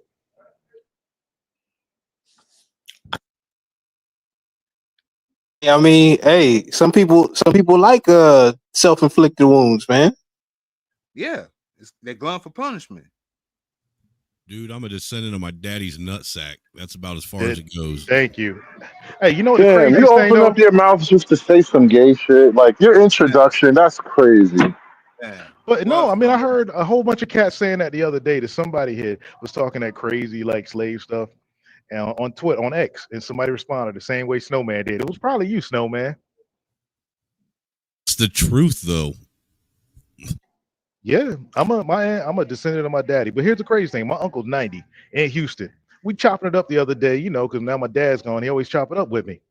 He's sitting there like, yeah, you know, my great grandfather, you know, who would have been your great grandfather's uncle. Yo, he was a chaplain for the brothers in the Confederate Army. I'm like, what? He's like, yeah, so and so. Wow. A complicated history, man, but people want to simplify it. Yeah, he 90, man. What, like he don't know? You did that willingly or forcefully? My What? great What you mean willingly, bro? Man, come My on. people from Mississippi, bro. What my you great think, uncle man? Maurice, man, he's like Act like he had a 98. gun to his back. The chaplain Oof. for the Yeah, Confederate? chaplain. Yeah, you can be have that, but why not? Ooh, you don't Bro, think they that? were in charge, bro. What do you think? My peoples were in charge, bro. What you mean? Man, listen to my uncle's stories, man. It's wild. He said, you know, the folks. I'm in a restaurant right now. The folks that look like Snowman down, you know, in Rankin County, Mississippi, would have starved if it weren't for, you know, his uncle, his dad, and them. You know what I just saw? And I was saving these off of Twitter too, because I'm gonna do another Africa stream soon. But they got like videos of Africans being enslaved by the Arabs. And it just occurred to me, like, why y'all niggas over here fighting us, man? Y'all need to go be fighting them niggas. They don't. Hey, Oh. Hood. On They that don't. page. They know what they know the outcome though. They're gonna get the nuts cut off and they're gonna be enslaved. Generation. There you go. There you go. See, So they, y'all need. It was- I don't know why. Hey, look. Hey, my bad. I don't know why y'all don't listen to Hawk Nation, because out there it's like a time machine back to the past. You know, there was a time where he just read a bunch of news articles Mhm. from 1892, and Mhm. they had them divided where they had the lynchings, the white on white lynchings, the white on black lynchings, and then the black on black lynchings. Uh-oh. Did you And Brother, start? I'm talking about. you haven't been over here to Hood's channel long enough, bro. You haven't been over here. I've been fucking with Hood for a long time. We've done that, bro. We've read Negro Land. We found the original Yeah. origin of the Klan. How how Well, Keith you know used to what? have to That's call the true. Klan. That is Bro, true. we've been That is true. we've been But through you it know, all, that's Dude, bro. we broke when you down talked the about the original chapel. story of Yakub. Yep. Oof. Not Yakub. Uh, we've been, Yakub. yeah, we've been there too. Man, We've been we there broke a too. lot of We stuff we down. talked about the slave ships and Oh, yeah, those how slave ships. yeah. Hey, I'm Revolution, telling it's you. already here. Have you not been to New Orleans? Have you not been to Mississippi? Have you not been to How some about parts of that? Alabama? Yeah, man. It's already here. It's Man, And there. you know, man, TR, y'all ain't No. I don't think you understand. That's the nice. That's what we call voodoo. I don't think you understand the real witchcraft. And I said it from the start. This is advanced darkness. This is heart of darkness. This is the jungle drum. This is the fertility goddess of chaos. They're literally going to eat your balls. They're going to cut your fucking nuts off and eat them. Whoa, what? They're gonna what? That gets I me encourage every all day. y'all. I encourage all y'all to read Joseph Conrad's Heart of Darkness. That's oh my god. Hey, yo, Any throw, hey, nigga. man, put up Dancing Rolling in the corner, man. Oh, We missing oh. something. Put up Dancing Rolling. Hey, but I encourage any Pan-African nigga, any nigga that want to claim they're a slave in Africa and all this shit, read Heart of Darkness by Joseph Conrad. It's the book that Apocalypse Now was based on. It wasn't about some Cambodians. It was about niggas. That's what the book is You about. know, you In know, Africa, eating each other. Read the book, and I bet you won't Yeah. claim no Benin I gotta get Pan-African up shit out of here. anymore.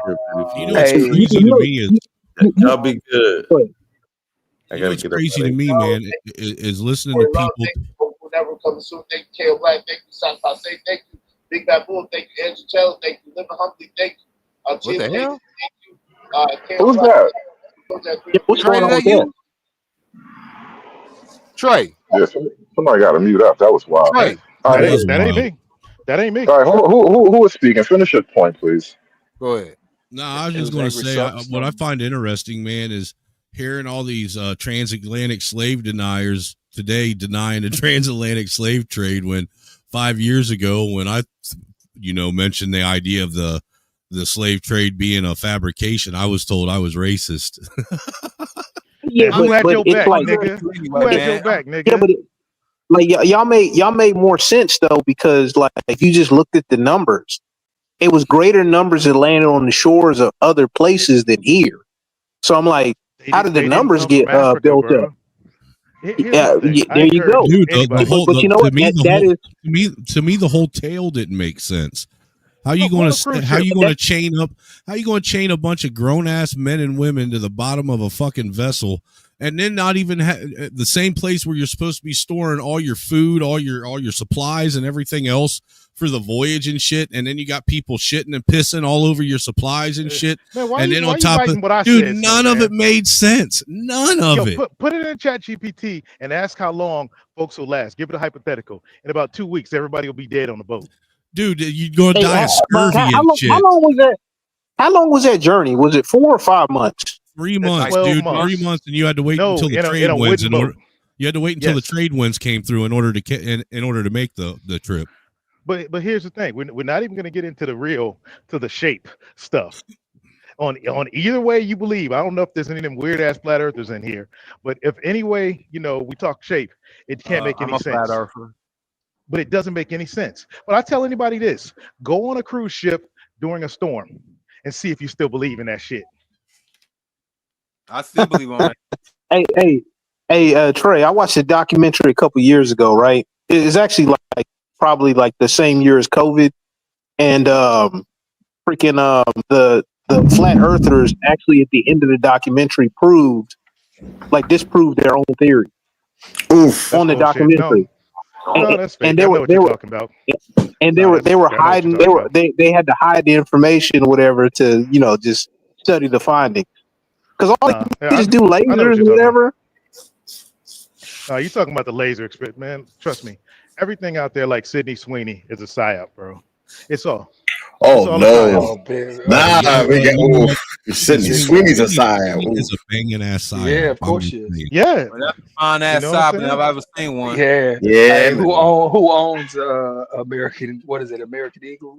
Who owns it again? Man, I wish I had some American Eagles stock, boy. Oof. Yeah, look up who owns Hey, it's all like you just got to pick the right lizards. When it comes to psyops, Hey, in you order to get remember how paid, you got to pick the right side. you remember how pissed off Ninjas wasn't when they found out Tommy Hilfiger was racist? Oh, that was But that all the was talk like, in the 90s, boy. Nibbles was yeah, literally but crying. but that was never Hey, confirmed though. hey, I'm sorry. Hey, truism, man. I got an extraordinary tale from niggerhood, bro. Nibblehood for you with Tommy Hilfiger. Ran to a Uh-oh. chick. She had on a Tommy Hilfiger bra. I Uh-huh. told her it was racist and she needed to take it off. Bro, she did it. Now you got National it. Geographic titties flopping about. You got Oh, no, monkey she was- teeth flopping no, all bro. around. Ugh. She was white liberal, bro. White liberal. Oh, She was okay. Well, white that's better. That's then it's better than there you go. Yeah, I ain't gonna lie. I Man, thought you were that's talking about a black chick.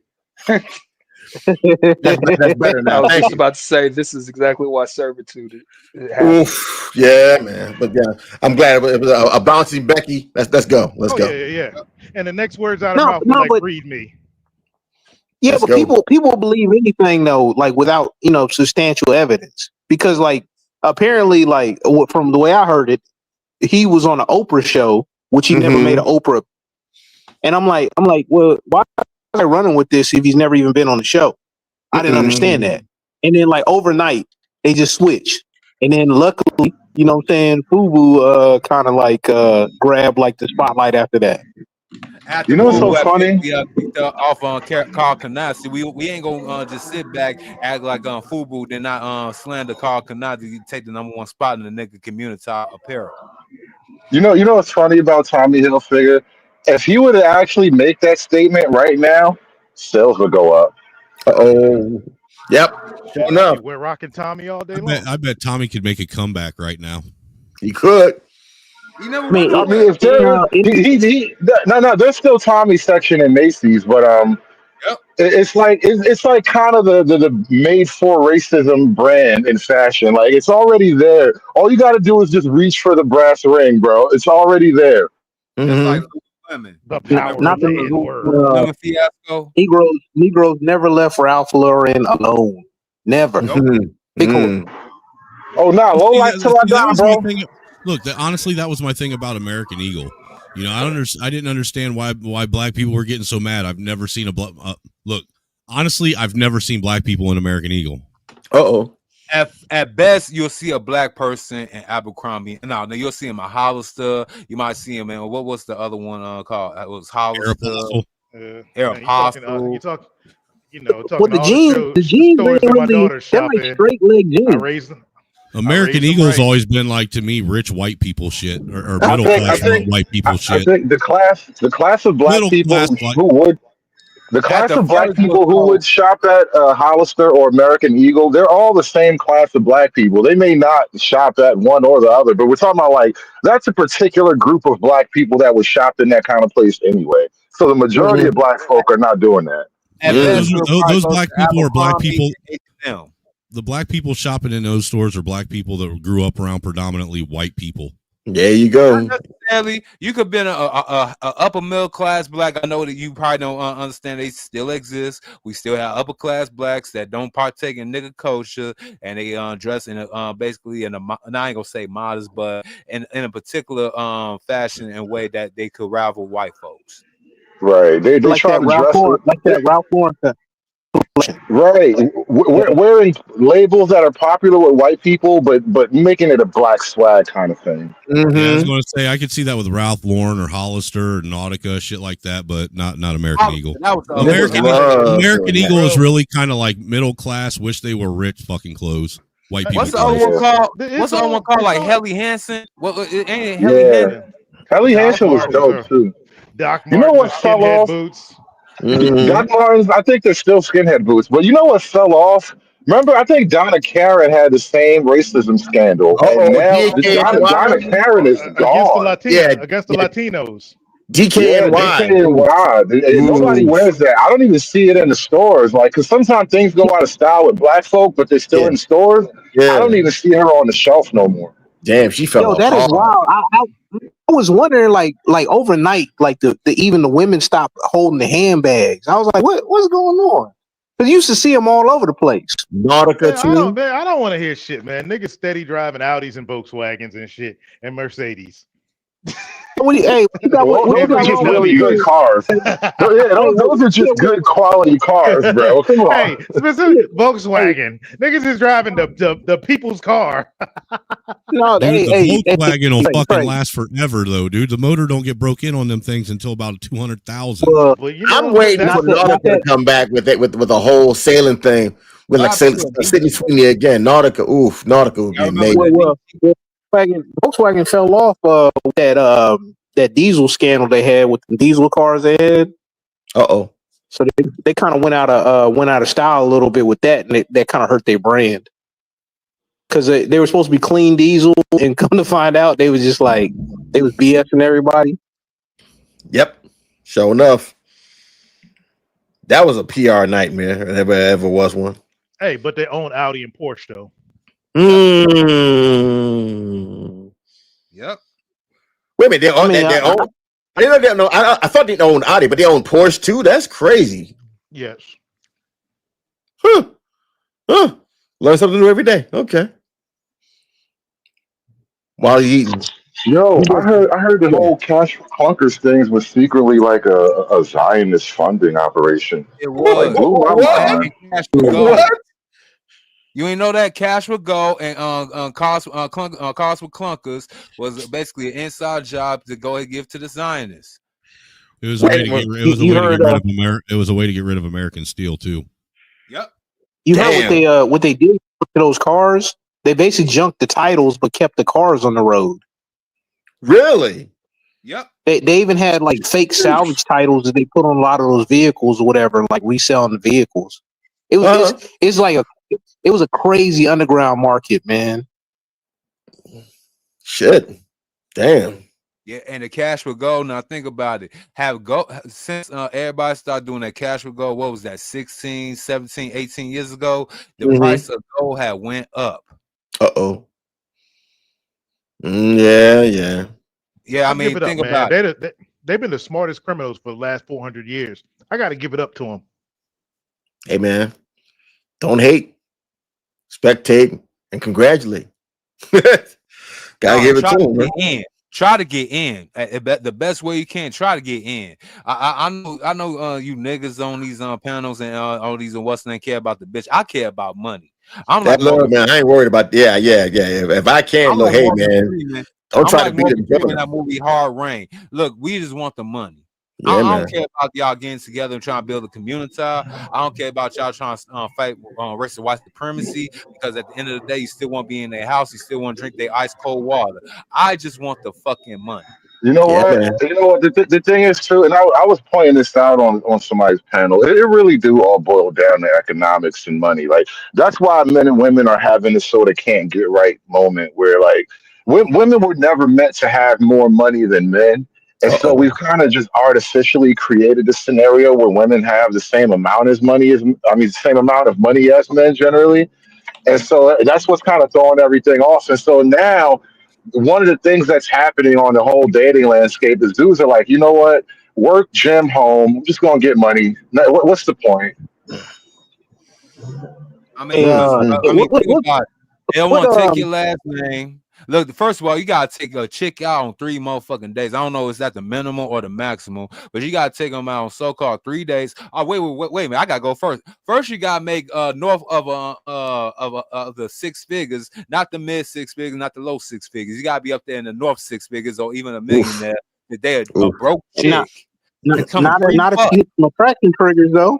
If you hit them attraction triggers, none of that matters. Bro, she rolling in 15 minutes, bro. She rolling in under 15 minutes. If you that nigga, she know right away. Hey, but what Hey, did Hood, can I? little Big Nate used to say all the time? He said, why do I care if somebody doesn't like me?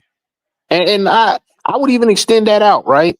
Said like if as long as like they ain't doing nothing to affect my money, you know what I'm saying? Why should I care what somebody thinks? Mm-mm. I mean, seriously, if they don't affect my money or like the people I care about, why do I care about their opinion anyway? That's Hey, how you that's a got. good That's how question. dudes got to Hey, approach Hood. women Hey, too. Hood. Can I ask you a question?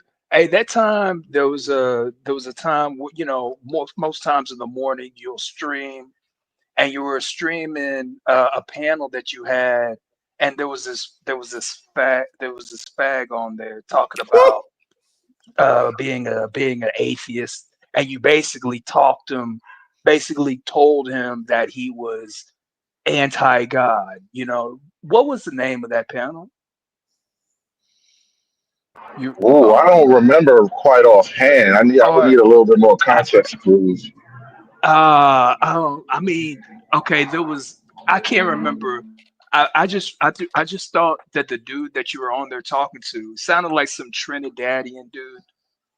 Oh, Uh, oh, um, oh, oh, yeah, that was DJ Witch Doctor, not for humans. Okay, yeah, yeah, yeah. That was just oh, like okay. a Are you week or saying two he sound ago. gay? Oh Lord. Only reason And I no, he asked called is him a because fag because I know why you because of the atheism thing. He not actually. He don't yeah, sound gay or not nothing. I know him. he was Yeah, just no, saying no. that. It was that other dude. That other dude was clearly gay, right? Or no? Yeah, he was. I remember the. But I'm not anyway, sure anymore. I don't think so though. okay. I don't remember. I don't remember having a The, panel with an openly gay dude recently. Like well, I'm it's not the kind of saying he thing that was. sticks Oh, out in I'm my not saying he memory. was. Well, look, this dude's a hardcore Democrat, and Oh. he was trying to sell y'all how atheism, how. I mean, I don't think he was really atheist. I just think that he's like saying, "Hey, atheism, it's a good He was thing," a and he Marxist. even definitely 1000% a Marxist. But either way it goes, I was listening to Lapeef a couple days ago, Okay. last night actually. Why Last would and you subjugate yourself to that? I hate it. I hate it. I pull my hair out, but I still do it because it's good. It's good. It's like listening, in Poltergeist, watching the TV when the TV is just staticky. It's like that. But what I noticed is, for one, I thought that dude, that was one of the dudes on that panel, because of course Hood, it's like people can't. The only way people can even get a word in on Hood is by insulting him or Oof. by just getting loud, taking over the conversation, whatever. But they can't out philosophize him. They just can't do it. Hood's He got to be talking Hood about tourism. and Hood and No, the way and Hood no, it's and tourism, man.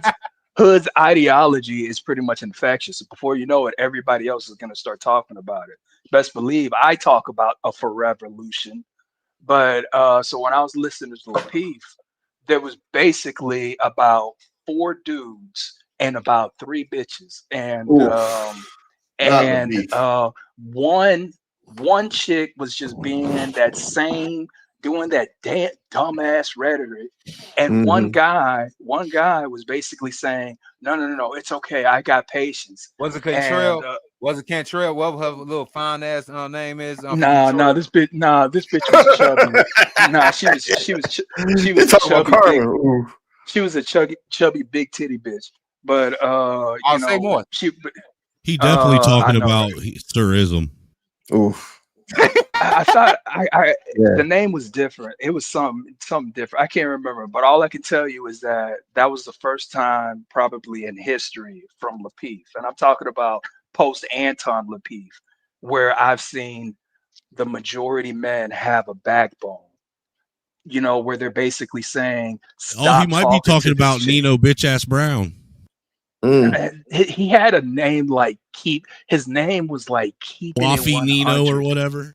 No, it was like some Oh, cover girl. it, it, he's a skinny Trinity. I can't even remember. It doesn't really matter but all I can say is that I was like, man, is this progress that I'm seeing? Because you know that dude with the beard named Hank or Hink or something like that, right? You know what I'm DJ, talking about? I know what I'm talking about. DJ Hamp. No, he's Not talking about Hamp, not he's Hamp. talking I'm about talking Hank. about No, Lil his, Peep. his He's name is I'm talking Hank. talking His about about name is Hank. Hank. okay. Hey, So Hank, he gets it. You know, he's not. You know, he tends to like call them bitches and hoes and say things like that. And of course, you're just gonna lose an argument because, you know, this chick is just gonna say how mean you are and racist or whatever the fuck. But he's still kind of standing 10 toes, like stop arguing with her. And then it seemed like everybody else, it was only one guy that was sitting here saying, no, I could save her. No, I oh, can. And Nah, man, you and don't then he save kind of them. You got just you clowned just for it. you just blame them, dude. If the black woman's God, then she birthed racism. So racism and all that on white supremacy is her fault. Blame it on her. oof. But I don't these know. guys, but I just don't understand why these guys don't give up. Why they feel like they can't give up on No, Keisha. no, Because they because can't You give up know, on Mama. That's why. They yeah, can't give let up me. on that's Mama. I want to. that's I exactly want what to it is. respond. I want I to understand respond to that this. too. Let me say this a little bit. The thing I've noticed about this whole mental phenomenon. So I was accused because I'm pointing out the reality, the whole financial situation. I'm giving the whole theory of male dominance and shit. Like why you need economic dominance to actually assert yourself and all that. Like just walking people through the argument one by one. And somebody said, "Well, it sounds like." You want these men to hate the women. And I'm like, no. What I want the men to understand is that it's actually really impossible for the women to have respect for the men the way things are right now. It just goes against their nature. And so once you kind of accept that reality, it does kind of like it reaffirms your position. Like, I'm not gonna struggle with you to save you. I'm not gonna fight you to help you. I'm not doing none of that shit. Hey, it's like the lifeguard, right? Say like if somebody's thrashing in the water, you don't go try to save them where when they're like all doing whatever. You Yeah. can knock them out Yeah. or take them under and then try to save them. But like I don't know, like in this, I wouldn't even do it there. Put your mask on first. You know what I'm saying? To use another safety analogy, right? Before you worry Mhm. about anybody else. That's my Just straight whole up. stance too. Is like, bro, if we were to really just accept women for the equals that they want to be, and then not only that, but just accept them for who they really are, we wouldn't feel this need to go out of our way to be overboard with the protection thing. Like, it's such a Uh-oh. stupid thing. It's a weird mental box that dudes be in. Like, bro, they're not children. They're actually not all that fragile No, either. no, It's a no, Hood, game they that's play to somebody's shut you daughter. up. No, It's that's a thing somebody's they do daughter. so you can stop talking. Like it's not that bad, bro. I hate when dudes get in that whole shy thing. Like they're not gonna crumble because you might have made them cry. It's not. That's not how it is, man. People kill me with that stuff. Hey, hey, But Hood, Hood, that's Hood. somebody's Did, daughter. Oh hey, well. Hood, did I send you that video? I think I sent it to Truism on X with that one chick talking about she was taking applications or whatever for suitors, Oh yeah, that was wild. and she's like, "Hey, you can even beat me up." That Hey, man. These chicks out here flying to Dubai. I just watched a chick tell her Dubai story the other day, bro. If you can fly to Dubai, you can take some criticism, man. Yo, that go back to my original thing. So now look, let me go back to the what's the name to the original point. Now look, we gotta go ahead and talk to chicks that's already coming pre-fuck, been in Dubai, been in relationship with so-called bad men, the wrong type of guy. You know the gaslight right now on X is that y'all be talking about women picking the wrong man, but y'all never talk about him pretending to be something that he isn't. Like y'all ain't see the fucking tattoos, the fucked up on record, the bad credit. You know what I'm saying? Him trying to stay in your crib and you never ask him where he stay at. Them red flags never come up, do it, bitch. But I'm just saying though, we gotta go ahead and then we gotta accept them for their so-called past and wipe their little cum stains off the side of their mouth and all that good stuff and try to make them into a honorable, respectable woman. Hey, but half the time, like a lot of them dudes is not lying to them chicks. A lot of them aren't. You know what I'm saying? We know If he that. plays if he plays NBA 2K when you met him and smoke weed, it like kind of underemployed or whatever, ain't got no goals. I'm pretty sure that dude Well, didn't wine and dine you. You know what I'm saying? that's the thing. That's the thing about the game. We were talking about game earlier.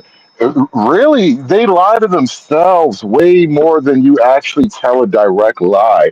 At best, you allow them to believe their own insinuations, but you don't have to openly lie like that. It's not the same. It's not what they say it is. They just be complaining because it helps them. And as a matter of fact, man, like I got the most respect whenever I told the absolute truth. So like, Uh-oh. why would I go back to anything else? It's like, hey, she chooses, and if she chooses, guess what? It's on her if it works out or if it doesn't work out. There Just you like go. it's on me. You know what I'm saying? We equals in this, at least in that regard. No, well, I mean, how can we really be truly equal? I mean, just think about it. No, 1%. I'm not talking about. I'm talking about I'm talking about like as far as like the outcome that we want. You know what I'm saying? We're equals in taking the same risk in a relationship type deal. You know what I'm saying? Not He did actually end what what we he bring said to in the this regard. Come on, man. Uh-oh. Toya said, we buy the dream, then add clouds, fairy dust, and delusions. Oh, my Lord, Lord, Lord, Lord. I used to All like right. fairy dust. Oh, no, Nah, you never. like Angel Dust, nigga. You Nah, just said it like never. I heard that. Don't try to play me Angel like I ain't Dust. hear that. Now, Toya in the chat. Now, Toya. Now, what I just said was I'm lying though. Was I lying though? Dudes out here literally got to go ahead and just the swallow. We all got to swallow our pride because we ain't getting no virgins. They all come pre-fuck. They come Uh-oh. with attitudes. They come with debt. Then this is another thing. I gotta be the one that know how to basically think ahead about finances because Mm-hmm. you come in with your degree, which ain't really probably much shit. You come with student loans, credit card Mm-hmm. debt. You know what I'm saying? Mm-hmm. And as you get older, these women get start getting medical upon medical bills piling up. You know what I'm saying? They start getting cysts on their pussy. They start going through these mammogram situations. You know, menopause is a Cysts motherfucker. on their pussy. Yep. What are you It's a talking thing. about? It happens. It's a rare thing to happen. You know, O has seen things in life apparently. Yes, I have. I've been traumatized. I'm 38 going on Man, I thought my 68, man. YouTube algorithm was bad. Your life algorithm is bad. Oh man. Hey, he is from Hey, Chicago, Chicago. man. Yeah, man. And on Hey, top no of that, like, disrespect, no You know, disrespect. a bad life algorithm is crazy. That's rough, bro. Damn, I've I seen gotta make things too. I'm gonna have stream to on use that. that. I'm gonna have to use that. Damn. But anyway, we gotta go through all, and then we gotta jump through hoops to keep her happy, so she could be entertained, so she won't go on from on to the next dick. Even though they just said that 50% of women in this country has a backup nigga, no matter what their age, no matter what the economic type, all of them, even the so-called athletes out there like Tom Brady gotta watch their damn back. This is a effed up world. This is a fucking sick society. Hey, but But that's Tom the Brady way. bounced back though. Tom Yeah, Brady men bounced back. chose that way, though. They did choose it. Men had decided to make the situation the way they wanted it to be. Unfortunately, most people will not like that, but that is the truth. Men have made the situation that they live in because they want to have the poon, and they're willing to sacrifice everything to get it. It's almost like that whole thing from End War, right? End Game. Say, I got the pussy, but what did it cost you? Everything. Like, no, it's yeah. They're willing to sacrifice I'm everything not for it. making no data. The data is out there, man. All I'm just doing is reporting it. That's it. Oof. Hey, but true. Yeah. It like a lot of people don't understand what that short term versus long term thinking gets you. Hey, yeah, you might get that one little deal there, man, but then you know what I'm saying? You get that Britney Spears type chick that's cutting her hair off. Oof. Or you get the chick that's slashing your tires, or that Facebook video was going viral like a year or two ago where that chick was calling herself a queen in the front windshield. She had split through the damn windshield, man, talking about I'm a queen. I'm like, Or how man, what about the hell? recently? How about recently with the chick in DC talking about she only mess with hood niggas, straight thug niggas, and then motherfucker same niggas shop her baby room and whatnot. Now she crying on social media again. Yeah, like, hey, live by the sword, die by it, man. How Hey, about I got her story. We gonna touch that in the morning. There we go. Most dudes, they realize what comes with that. Women think they can control what comes with that. I know it's one of them. Well, again, women lie to themselves, bro. That's just another example of that. That's clear and present danger. And you know who else was lying to her but her? Yeah, it's true. Who? Somebody choking on a chicken bone? What happened? I heard. It's true. What happened? No, that was my bad. My throat was clear. My throat. Oh, I was saying, I hope somebody all right. Somebody ain't fading out on a panel. Like, yeah. Hell no. I'm trying to keep. Yeah, no, I had to lean over. I had to lean over to charge my. I had to lean over and charge my phone at the same time. Pressed on my stomach. Are you saying you too fat to lean over and charge your phone without? No, man, my charger is on the floor. Dude, I about fucking pulled my fucking kidney and shit. I kind of, sort of, man. My car, my. I had to reach for my charger before it died, and then I'm saying something at the same time. Did you have a cramp? Did you have a cramp in your large intestine? No, hell no. It was kind of on the side under the armpit a little bit. Are you in one your of those 40s, aging sir? jokes, Are bro? you in your I'm 40s? telling you, that's yes, one of them aging early jokes. You hit a 40s. certain age. You hit So a you certain started to age in get all life them where you can't make a random movement without making a noise at the same time. It's a weird thing. Somewhere You got Dude, somewhere I after went to 35. Dude, I went to sleep and woke up fucked up. And you got to expel some air. You got to expel some air whenever you bend over. Yep. Hey, Yeah. dude, for real, dude. Have you ever went to sleep fine and wake up fucked up in the morning? Mm-hmm. Yeah, I have. Shoulder be all fucked up and tweaked and shit. And you wondering what the fuck happened? Yeah, I've had that. I've had them. That restless leg syndrome. Oof. What is that about? Restless leg. I was sleeping with a chick that had restless leg syndrome. I'm in the bed next to the bitch. She was what the hell? What the fuck? What the fuck? The fuck going on? What the hell you doing? I'm sorry, that bitch. What the fuck is you kicking? She woke up crying and stuff. Cause I woke up. I woke up ramming like motherfucker. Who the hell you kicking? That's funny.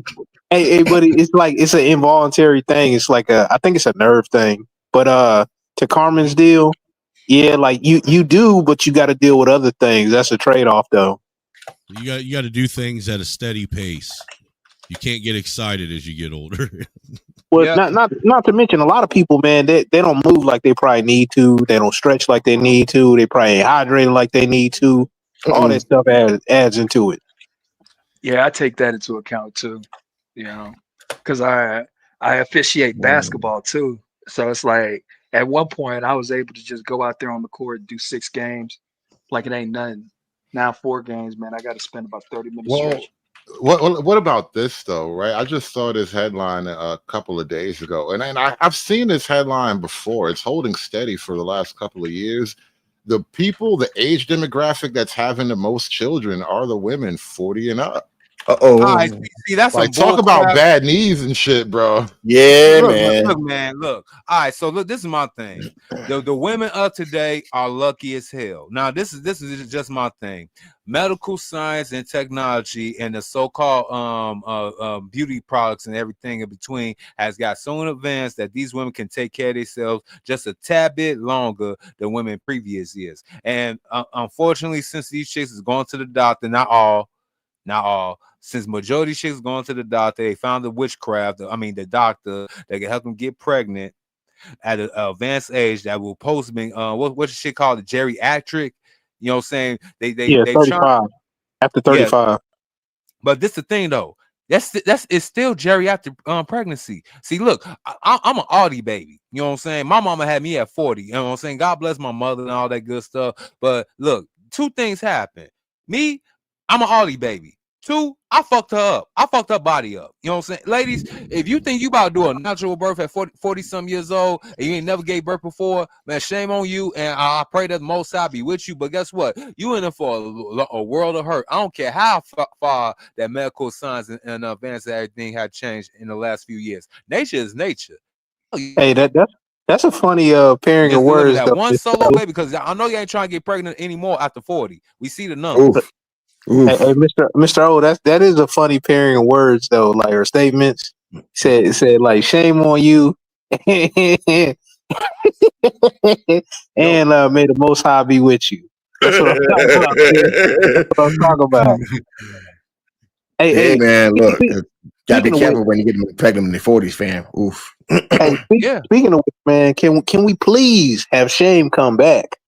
Yeah. Shame needs to be Hey, back. I like think it never Shane's on his left. way back. I think Do Shane's y'all on his way know- back. You think Do so? y'all Huh? know that the 90s, I do. you know what? Yeah, I You don't know know, what? man. You I know don't what? think it. Yeah, go ahead. Do you know what, Mr. O?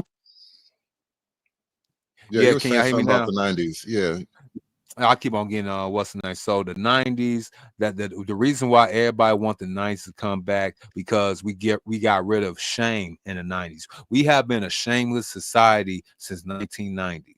Shame is never coming back. We was raised in shamelessness. There you go. Nah, I think it is, man. Like I think along with the fire and brimstone. Yeah, I think it's coming back too. I'm Nah, not gonna say bruh. French Revolution. I'm not saying French It Revolution can't. type shit, but I think there's gonna be like maybe a dark age enlightenment period coming. Hey, It can't. Hood, It can't come back what because Hood already just got through saying that once the hose is free, the shame is out the door, fam. You can't shame it. When you shame is how it's the cork you put on back on the bottle, but you can't do it now. Hey, look, there's one thing that you- Kevin Samuel said plenty, but one thing that I remember him saying, and I think is very true, he said, you leave a woman in her idle hands, her what is it? The primary default setting is self-destruction. Yep. I mean, these women are already there, so it's like nature just takes its course when it comes to them. I mean, of course, they're going to seek more protection and things like that, but it's only so much that the government can do. But as far as I'm concerned, hey, Hood, did you happen to see the reaction your friend of the show, Nick Fuentes, said about Tucker Carlson? That I was did interesting. actually.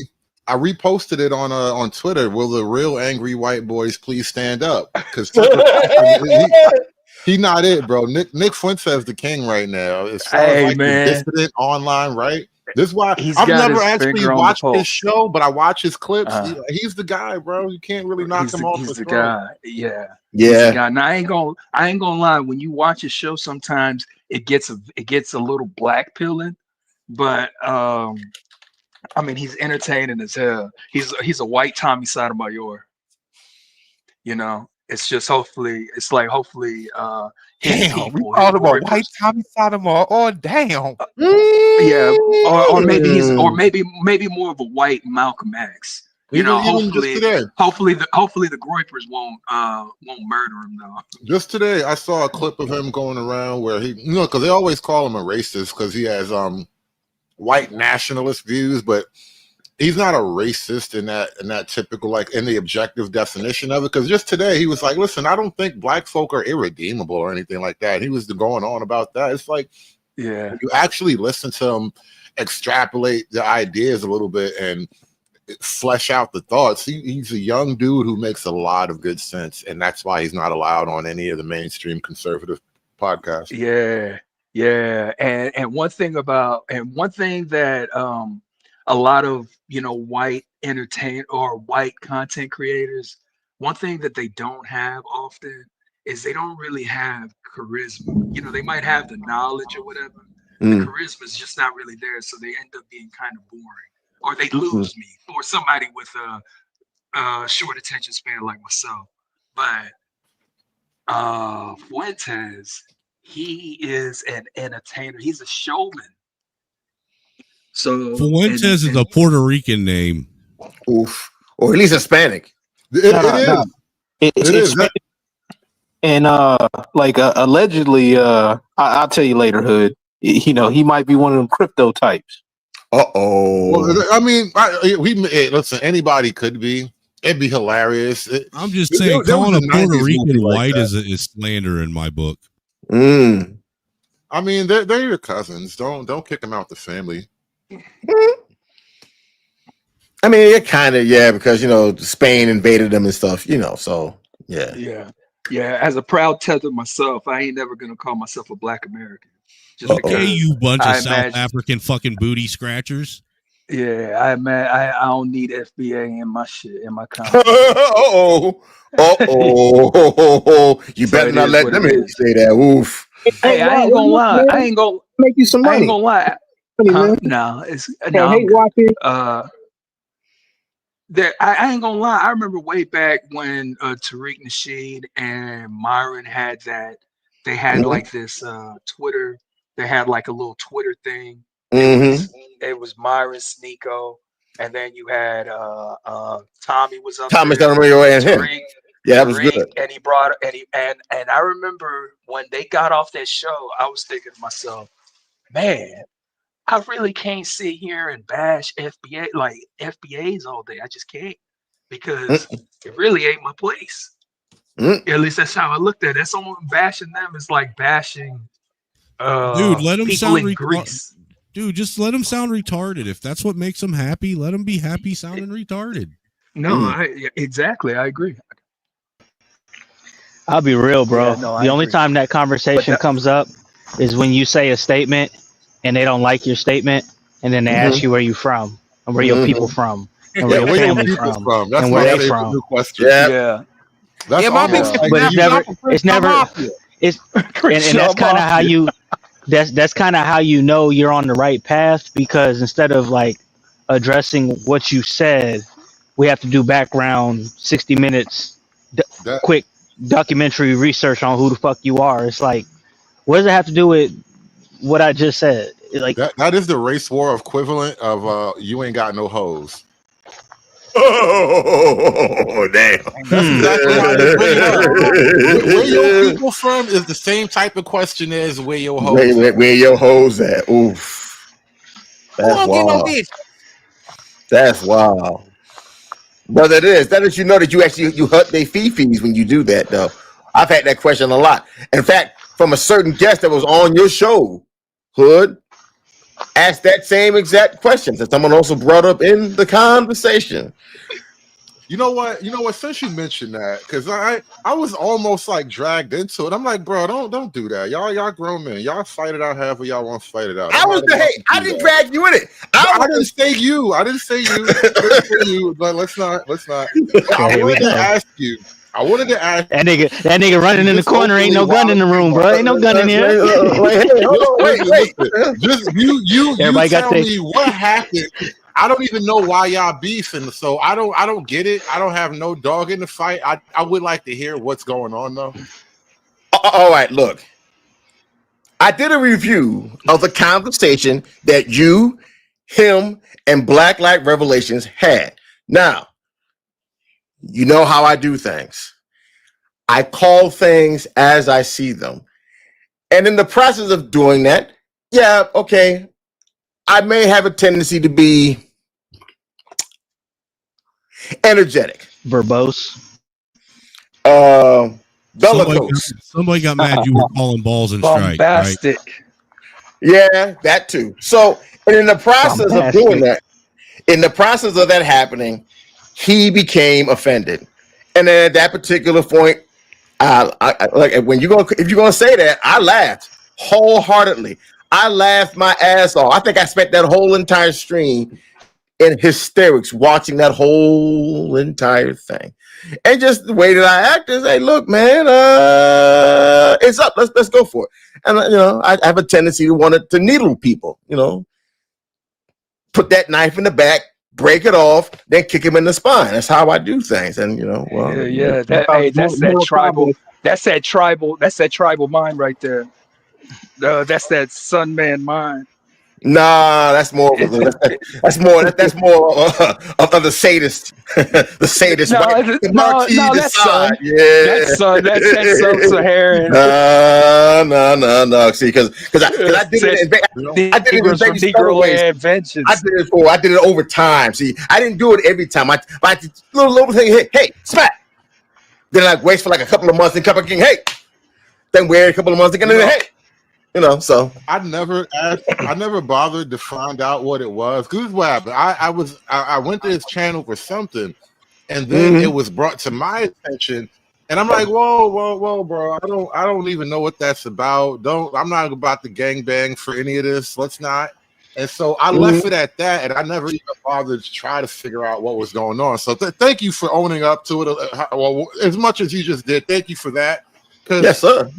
I don't get what's going on, and sometimes you let niggas tell a story. Nobody never did nothing to nobody, so I appreciate. Oh no. See, I mean, but I wasn't trying to go at him. I was telling the truth, but he took it as me coming at him, and then that's when the problem. Yeah, I get it, and as much as like I would love for more people to like review my content just for the sake of like the channel and all that kind of thing, but then that comes with that. And so I've already resolved to not take things personally, like because it ain't gonna get me nowhere to keep getting all in my feelings about stuff too. Oh, I got a clip coming down the chute for you, Hood. You to start the show. That quantum game, that's a standalone right there. The quantum game. Quantum.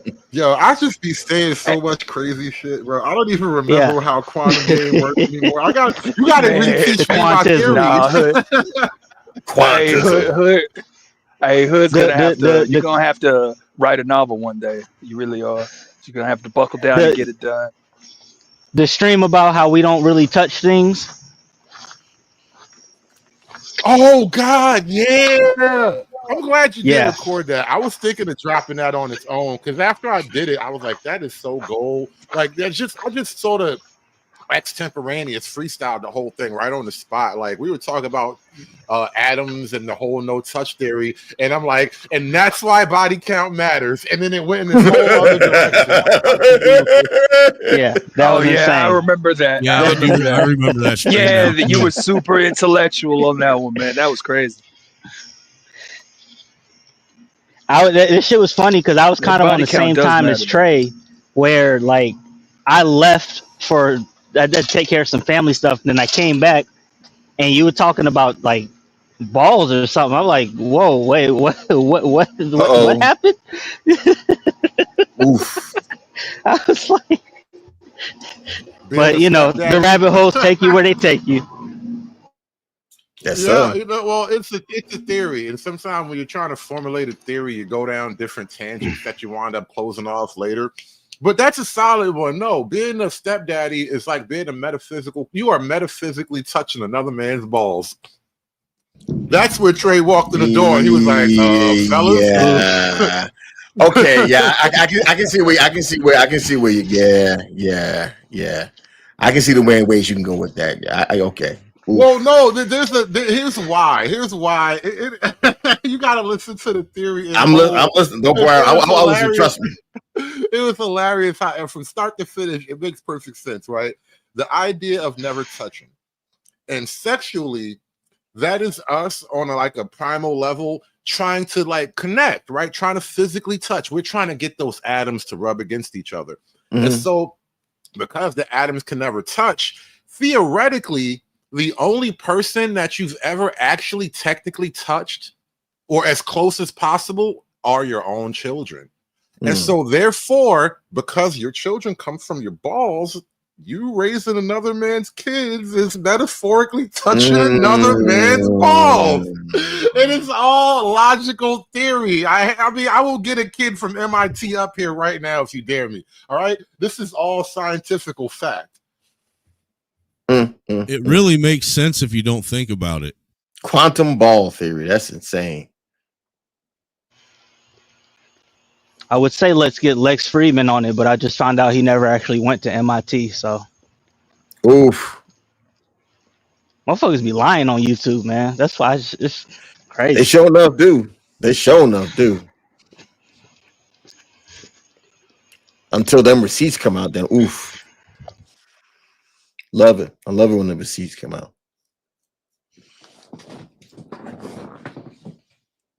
So what's the last book that everybody has read so far? I know. I'm sorry that quantum ball theory left such a hush over the panel. It's So that's why y'all wasn't ready for that. Yeah, nobody is. Nobody's ready for that. That was for the advanced class. I don't typically whip that out. You know what I mean? Sack figures is not something that everybody wants to discuss, bro. Sorry. What's the last book you guys have read so far, or are you reading so far? I'm still haven't quite finished the Zurich Axioms, but it's a damn good book, and actually it's helped change my mind on how to invest and everything else. I was gonna say Zurich Axiom. You know, it's funny. I was about to make a German joke.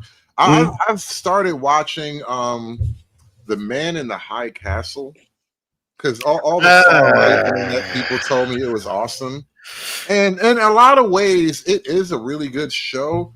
On Amazon, right?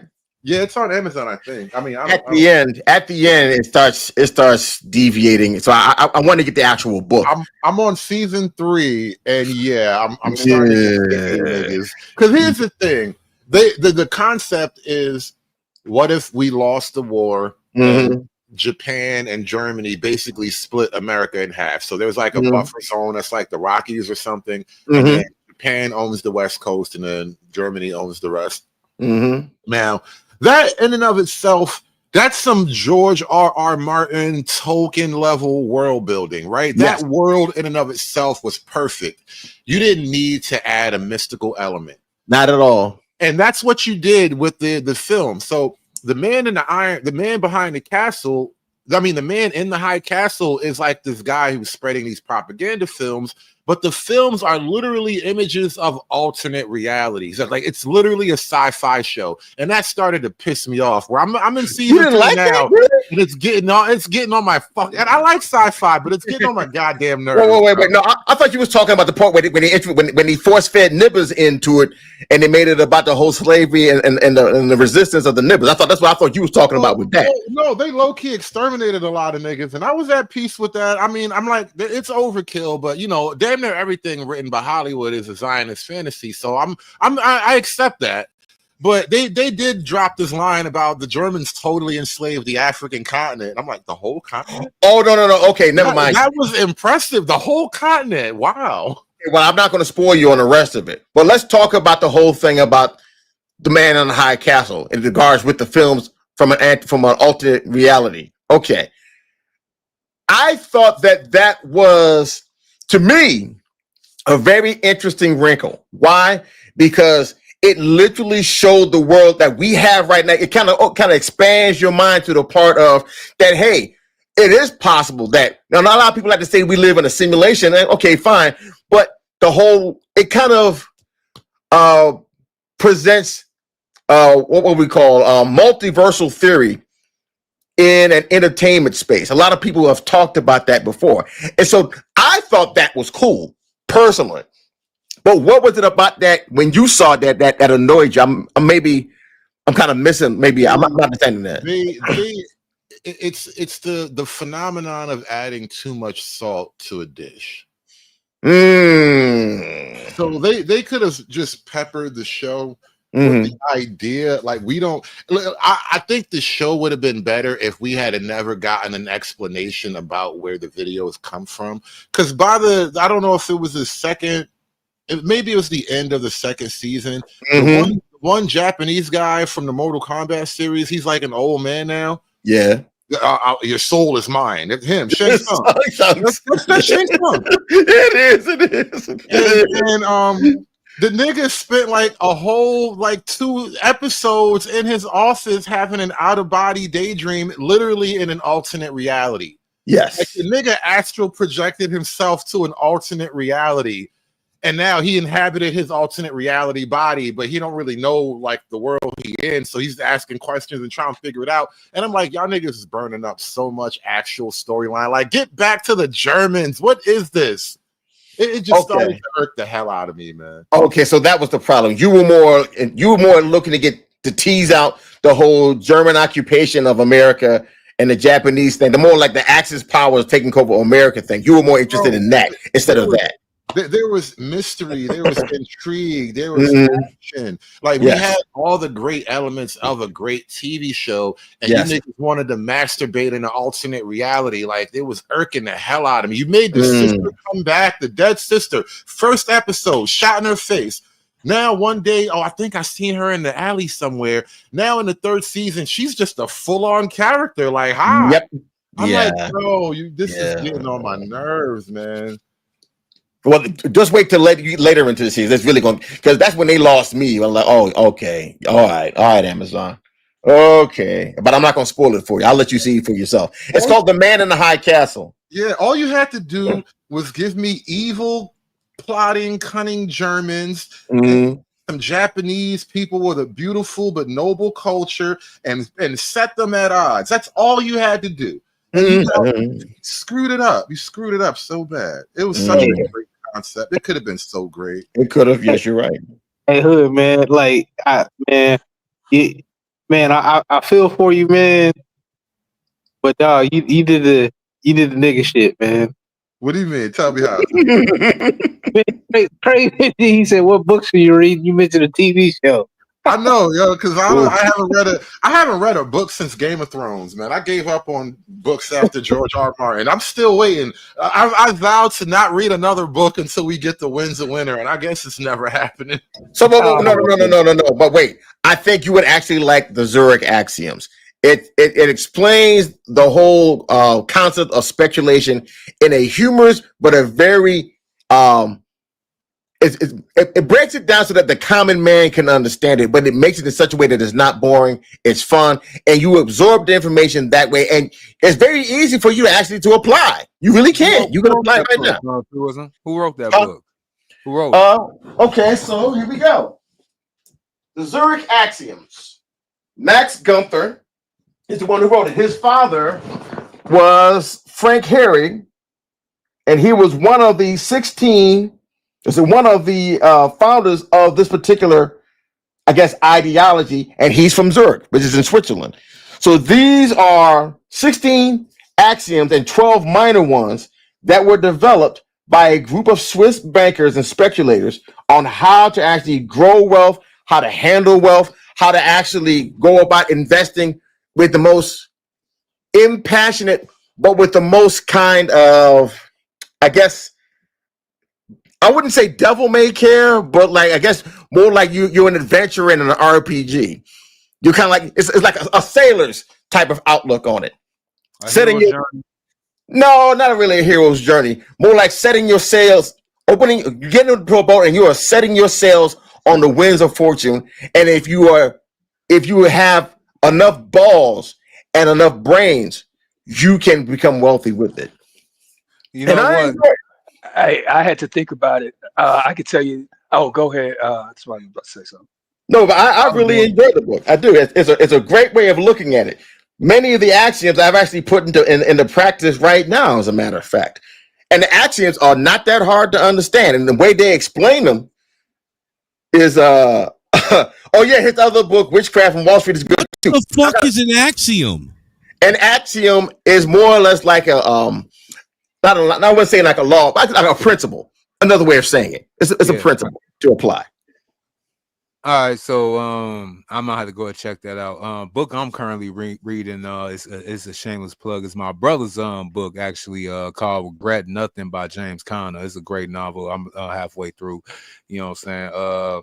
A last great book I had read would have to be the 50th Law. The 50th Law. Huh. Interesting. Yeah. Who's it by? By Robert Greene and 50 Cent. Oh no, the 50th. Oh, now I get it. Yeah, like because old boy did the 48 Laws of Power, and he did almost like a revised version with 50 Cent. 50 Cent does the audio version too, I think. Yeah, I believe. He does. That's how I read through the audio book. You know what I'm saying? I gotta read it and listen to it. That's just how I soak things in. I like doing that. I like doing both too. like, but only with certain books. Like, it's got to be real powerful. That's kind of how I've been lately. If I'm like when I drive a lot, I'll listen to some audio books. Like the last time I did that, it was literally like not Donald Goins. What was that other guy that's famous for those books? Iceberg Slim. I listened to the Iceberg Slim audio book, like just piece by piece, driving around or whatever. Oh, it's like it's not the same experience as reading, but it will get the image in your mind. See, I don't want to be reading Nibba Bibles. Yeah, the last book, Iceberg Slim bullshit. I'm good on that.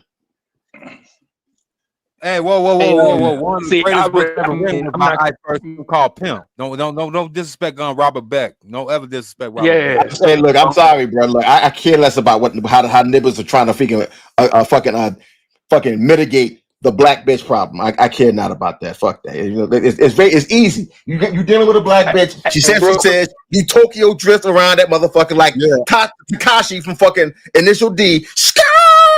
Go all the way around the bitch. I didn't bring it up to go that direction. I was really talking about just the audio part of it all. But yeah, I wasn't trying to bring it up like that. Let me tell you the audio. You know how I feel about it. Yeah, but again, my brother do got a book out called Regret Nothing by James Conner. Y'all go and check it out. You might go to like I think it's called Best Books to order it. You know what I'm saying? They compensate all authors 85% instead of Amazon. So go ahead and check it out. It's a great novel. You know. Hey, True, how do you spell Zurich? Zurich. Zurich. Oh, Zurich. Yeah, Z, you rich. Yeah. Yes, sir. So yes, the Zurich Axioms it definitely is a very good book. I think a lot of people who, especially those who would like and invest in everything else like that, because the way they broke down everything is day trading, investing, all these other things like that. It's basically just speculating. And speculating is basically just making a guess. Now you may be making a guess based on some information that may be provided to you at this time, but it literally demystifies all of these things, like the terms like forecast, prognostications, and everything else like that. It literally tells you to divorce yourself from that mentally and come to the realization that all you are doing is taking a guess. And if you do win on that guess, you are lucky. But if you are lucky, do not keep thinking that the luck will keep doing. At a certain point, you got to pull out before you get on that sinking ship and you down. Not next thing you know, you fucking Jack from Titanic. And Rose is waving down at you. So that's what that is. And you know what? I like the way it is explaining, and it actually makes a lot of sense. Because the reason why I understand it so well is because I have made certain mistakes, and I've also made certain decisions that profited me and some that have not. So now it's okay, well, yeah, that makes sense. And when you look at it like that, when you read it, you'll see the exact same thing. Well, damn, that does make sense. But initially, the very first axiom you come across will kind of fuck your head up, because it's making you have to rethink and re-examine some preconceived notions in your head. It's going to challenge you first.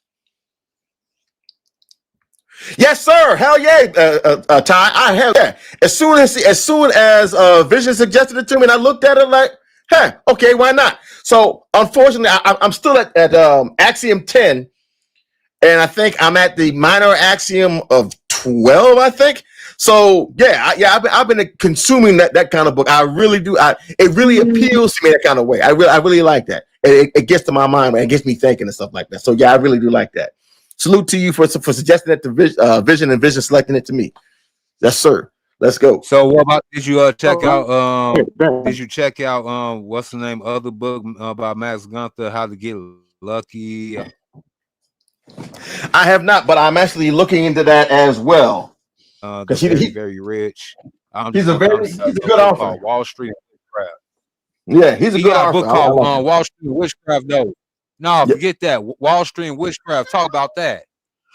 I'll have to read it, I guess. A Wall Street witch. So I said, no, never. Just talk about that witchcraft. Never.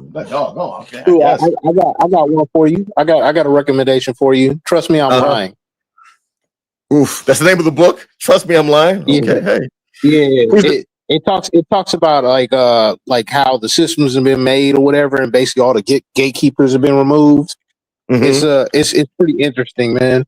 It's like, damn, nobody's at the wheel, or they're asleep Trust or me. something. So wait a minute. Trust me, I'm lying. Not really that one. Trust me, I'm lying. It's Ryan Holiday. Okay. Oh, Confessions of a Media Manipulator. There you go. I got you. What about the one about Kobe Hurston? It's by the same title. What? I'm sorry. That's a Trust Me, I'm Lying, The Psychology of Performance and Deception by Kobe Hirschman. I don't know that one. I read Ryan Holiday. I see the wrong Ryan Which, Holiday. I'm thinking about getting the audio book. Thank you for the recommendation. Ryan Holiday has a lot of good ones, man. He's got the Confession of the Economic Hitman. I believe that's him. I read that. I semi-read that one. I watched the documentary though. Yeah, I love Ego is was really Enemy. good. Okay, interesting. Yeah, that Ego was a good book as well. You know, Also, like, and it's funny. It is funny how like everybody wants you to completely put the ego down, but you need it at times. You do, yes, you do. I'm currently getting ready to start reading Batman 0 Year Volume 5 Dark City. Okay, you know there what's you go. so funny? I was actually thinking something along those lines just now, like because you guys are kind of reading nonfiction. Yeah, I know. I noticed that's the theme of what all the not all the books that you just named are nonfiction. And it would have never even occurred to me to read those kinds of books because when I do actually want to read something, I mean, I do read comic books, but as far as actual literature, I want to read for escapism. This is actual literature, you dickhead. Well, I'm not saying it's not. I mean, in the classic definition of literature, like I want to read an actual escapism. Like that's why I went to George R. Martin and Game of Thrones. Like I will read Tolkien over again before I read one of those books that you guys named because it just doesn't occur to me to go in that direction. Meet Michael Moorcock. I actually have his Elric of Melniboné series, all 3 books. Read those. Michael Moorcock. Hey, Hood, you familiar with the name Richard Wright? Any of y'all familiar with Richard Wright? I think I've heard it. Why am I familiar Why does that name sound familiar? Well, because he's kind of an expert on the black men. But anyway, he wrote a book called Native Son. And they've made it into a movie. They made it into several movies. One in '86 that had Oprah in it. But it is some real good shit. And what's crazy is that it came out in 1940. You know, and how relevant it is, especially today. You could look at crime that happens. Right? It's no different than White Girl Bleed a Lot. You know. It's kind of like the same thing. So Awesome Alice is reading a 17th century French sex manual. A manual. Oh wow! This ruthless shit. They wrote them a manual. Yeah, a step-by-step booklet for you to get your sex on track. Well, all right. The 10 Sex Commandments. Yeah, sex magic. Man. Can't say Judeo-Christian like that. Did they have you draw a pentagram on the floor yet? Like what exactly is it? I was about to say, man. Hey, hey, do you do manga? Sounds like that's what they're reading. Okay. Oh yeah, they were cucks back in the 1600s. Oh yeah, I believe it. Yeah. Oh yeah. Yeah, they was. Them aristocrats were into something, man. They were into all kinds of stuff. Rich folk, they have their own religion, their own economy. They do everything different. You wouldn't understand. Hey, Hood, do you do manga any? I could never get manga. I don't even know if it's different. Yeah, my kids are into the manga stuff. I never got into manga. I'm still in like traditional comic book world. If you Okay, want to get I'm into not gonna make no manga, recommendation. get into Monster. I think you'll like that if you ever get into it. Monster, Monster. Get that if you can get that in manga. You'll like You that. know, my thing right now, as far as like the comic books, because like they got channels where like Comic Storian is my favorite channel as far as Yes, dude, absolutely, man. like I will if I'm going to sleep, if I'm going on a drive or something. Like if I know They'll if read I'm the whole, driving, dude. They'll read the whole comic series out for you. It's and act it amazing. out a little bit. Like they will Yeah, do dude. voices and a little bit of energy. What? Like they will What's actually it put in called? some effort. Yep, dude. They'll Comic even do. Storian. They'll do fucking Comic screenshots of some of the Comic Storian. pages of the comic book and shit.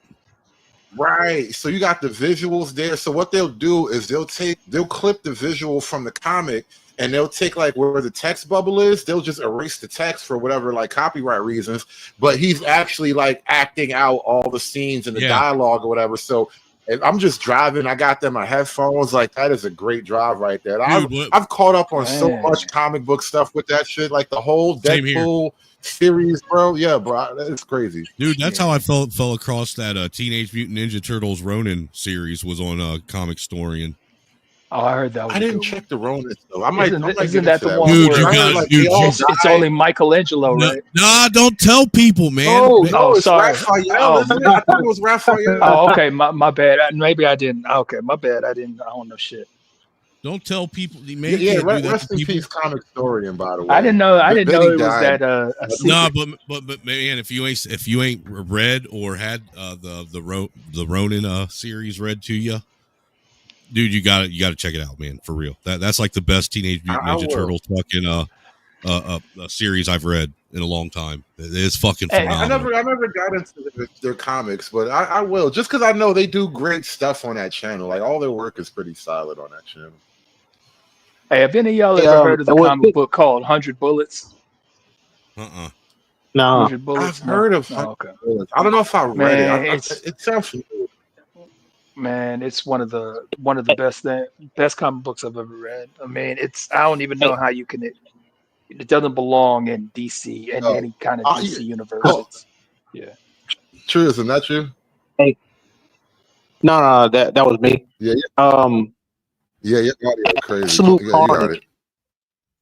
Absolute carnage, hood. I do recommend that because art style, it's almost like a throwback. It's crisp. It's beautiful, man. The whole storyline, Absolute Carnage. Yeah, it's like one of those. It's one of those mini series or whatever, and it goes through where they expanded the whole like lore behind the old stuff and go into that null stuff. But it's good. Yo, you know what? Let me tell y'all something. Let me share a moment. You know how like you watch movies. And you, especially like at this age, I've watched a lot of movies, so I kind of understand a lot of the structure and theme of movies and whatever. So a lot of stuff is just like whatever. And then you see something that was so good, you'll never forget it. And it's so weird. It happens in the most obscure places, right? I was watching the what's that Justice League where they had the alternate thing they made of Injustice, right? I was watching the Injustice movie. And it got really dark. It got super dark, right? So, because Joker tricks Superman into killing Lois Lane, and then that sends Superman. Oh, I remember that, dude. And then Superman wants to. It sends him down. Superman like goes dark fucking path. dark, dude, and shit. Yeah, and so I think who beat Robin to death? No. Damian Wayne threw his baton or something at Robin. It cracked him in the head. And so, Nightwing died. And Nightwing is like Batman's son. Damian's his real son, but Nightwing is like is Batman's son. Like, like he was the first one. And so there was this scene where Batman is in the Batcave and he's like punching bloody knuckles at this thing, going through his shit. His boy just died. And Catwoman came in and this bitch said, "Go ahead and break apart and I'll hold you together." I said, "Oh my God." I was like, "Oh shit, that was the deepest line ever." I'm like, that's what I want right there. That's shit I want right there. I was like, That's what holy every shit, band that wants was the right there, deepest man. line. Yeah. I was like, Hey, but wow, that was such you know, a fucking they moment, bro. they didn't make that joint long enough though for all the storylines to really piece through. The video game did a much better job, whatever, as far as telling that story, and it like much more coherent. And I didn't like the animation style on that one. You know what I'm No, saying? I was kind of stuck at it, just how good it was, because and I'm years behind now. That movie been out for a while, and I noticed it in my little app or whatever, and I'm like, you know what, let me watch this one because I haven't watched this one yet. And I sat down, I'm like, oh, stop! It just got darker and darker. Dude, I And remember then when Injustice was a video game. well, yeah, it's based on the video game. So they took that storyline, and so you know how it is. Like they can't take all the elements and translate it into a movie, so they just take what they can work with. But what they did, it was like, wow, I couldn't believe it. Because most DC movies are typically darker than the Marvel universe anyway, and they just went extra dark with it. Like because like there's a whole DC storyline where like the whole apocalypse war, like, but basically everybody's fucked up at the end, and so they literally at the end of the movie everybody's just done, and Flash had to like do that start the timeline over thing of getting like it gets dark, right? But then they took it to Injustice, and it just like people were dying left and right. Like I had my nigga Batman in the cave crying. Like the whole thing was like, wow, bro, y'all niggas really went hand with this one. The best one though was probably Apocalypse War. That's probably the best one. Yeah, I think I've seen all of those, but Justice League, I mean the Injustice one, it was just new. I haven't seen that one, and it is old, but I like the DC movies. Like it's dark as hell. You know what? A lot of people complain about like the Justice League the Justice League universe or whatever, that whole Batman versus Superman, Dawn of Justice. It's really no different than fucking the Avengers. It really isn't, man. Well, it's darker than the Avengers. But It is. I like what they did, though. I mean, it's not perfect, but I did like what they did. And the Snyder cut is actually better. It's long as hell, but the Snyder cut is wild. Did you ever watch that Superman, the Red Sun? Oh, Russian Superman? I mean, Superman. Yeah, Russian Superman. Dude, that was a dope fucking that was pretty fucking wild. They made Wonder Woman a feminist. I mean, is she low key a Was feminist? she always a feminist? Yeah, I thought we she- I forgive her, but you know, she low key a feminist She icon. was more likable. She was more likable though. Like they made her like just I don't know, unlikable in that Red Sun. Hey, Hood, can you tell me the name of that comic thing you were talking about? It's comic story in one word. Like Appreciate it. historian, comic story. I didn't know he died, man. Yeah, Benny died, bro. Benny is a war, like he's a army vet or whatever. I think he's an actual war vet. I'm not sure, but I know he served and all. Yeah, that's unfortunate.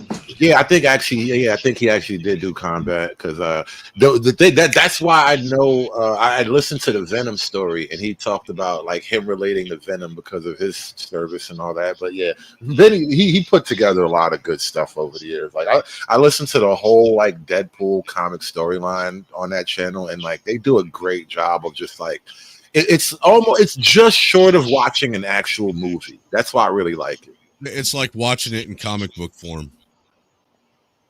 Is the best way to describe it with what you're saying.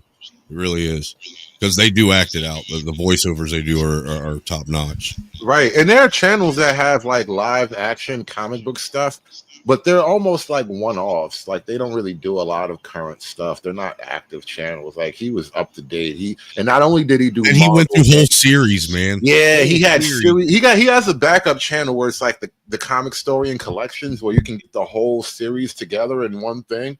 And so he does DC, Marvel, and then like the Teenage Mutant Ninja Turtle. He might have had 100 Bullets. Like he does a lot of other stuff.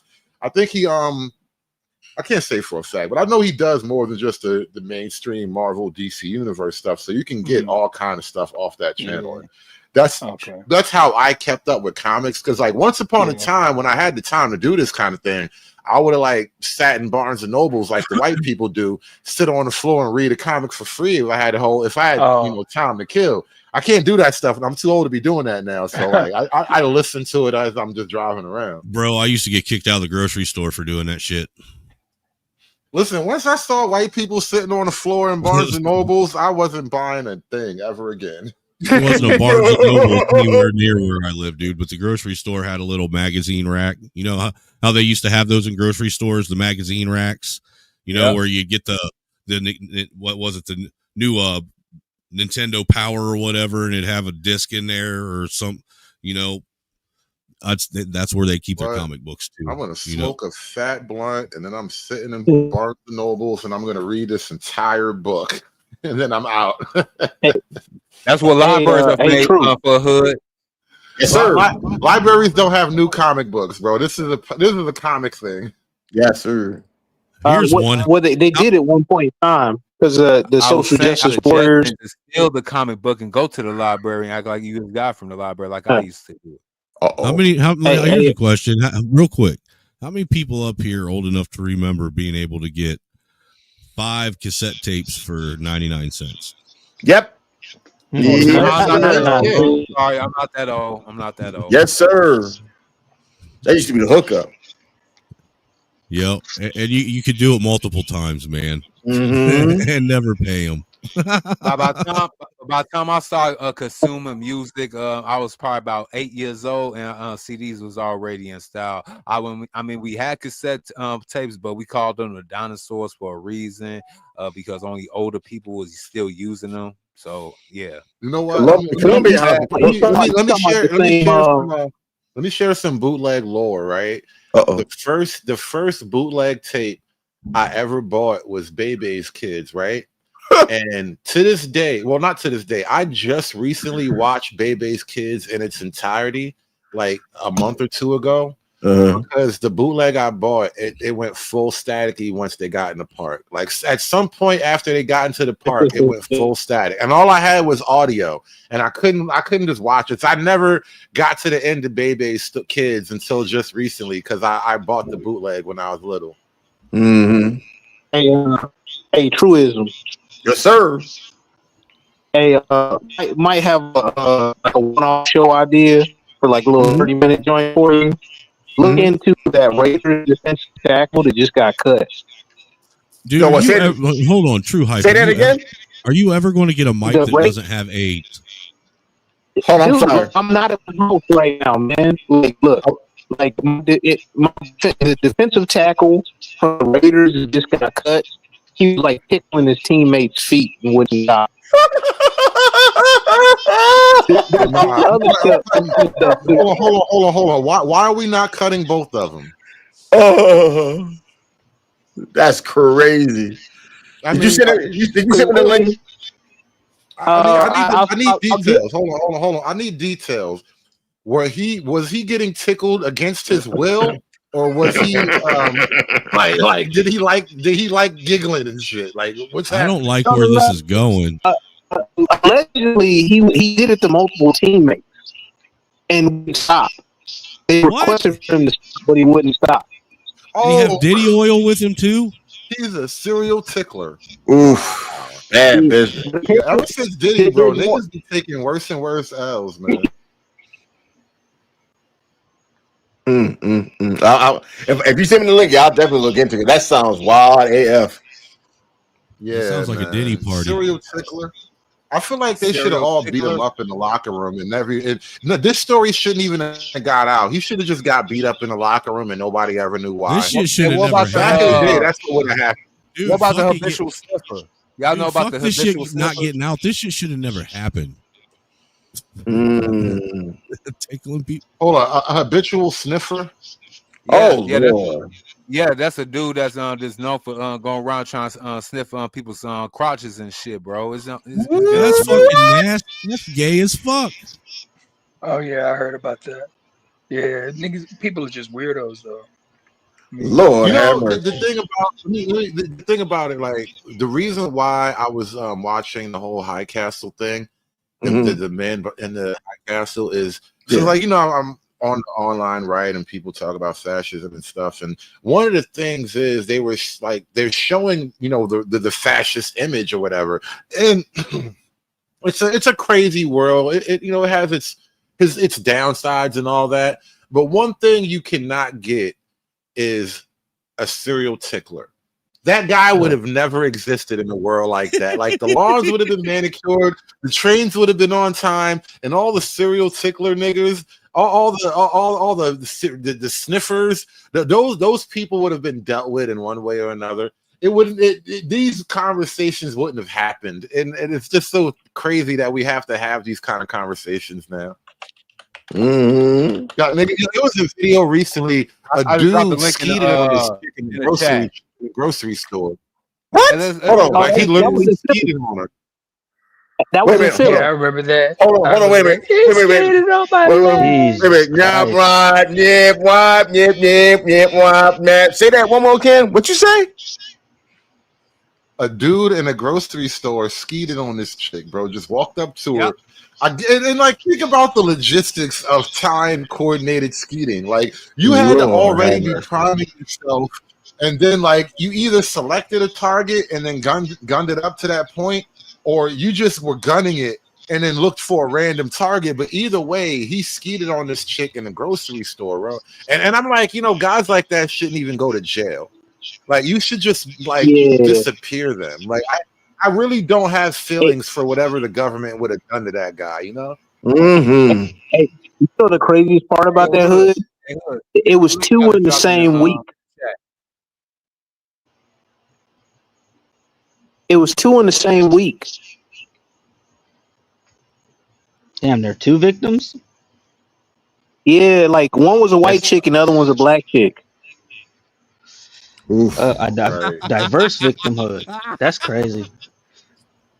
Hey, man. These are a serial skeeter, bro. You know how they talk about niggas just be skeeting anywhere, man. You know that don't change. Hey, Yo, what's I'm wild looking at too this is right now. Hold on. Go ahead, That's go ahead. crazy. I'm saying I'm looking at this doggone thing on X.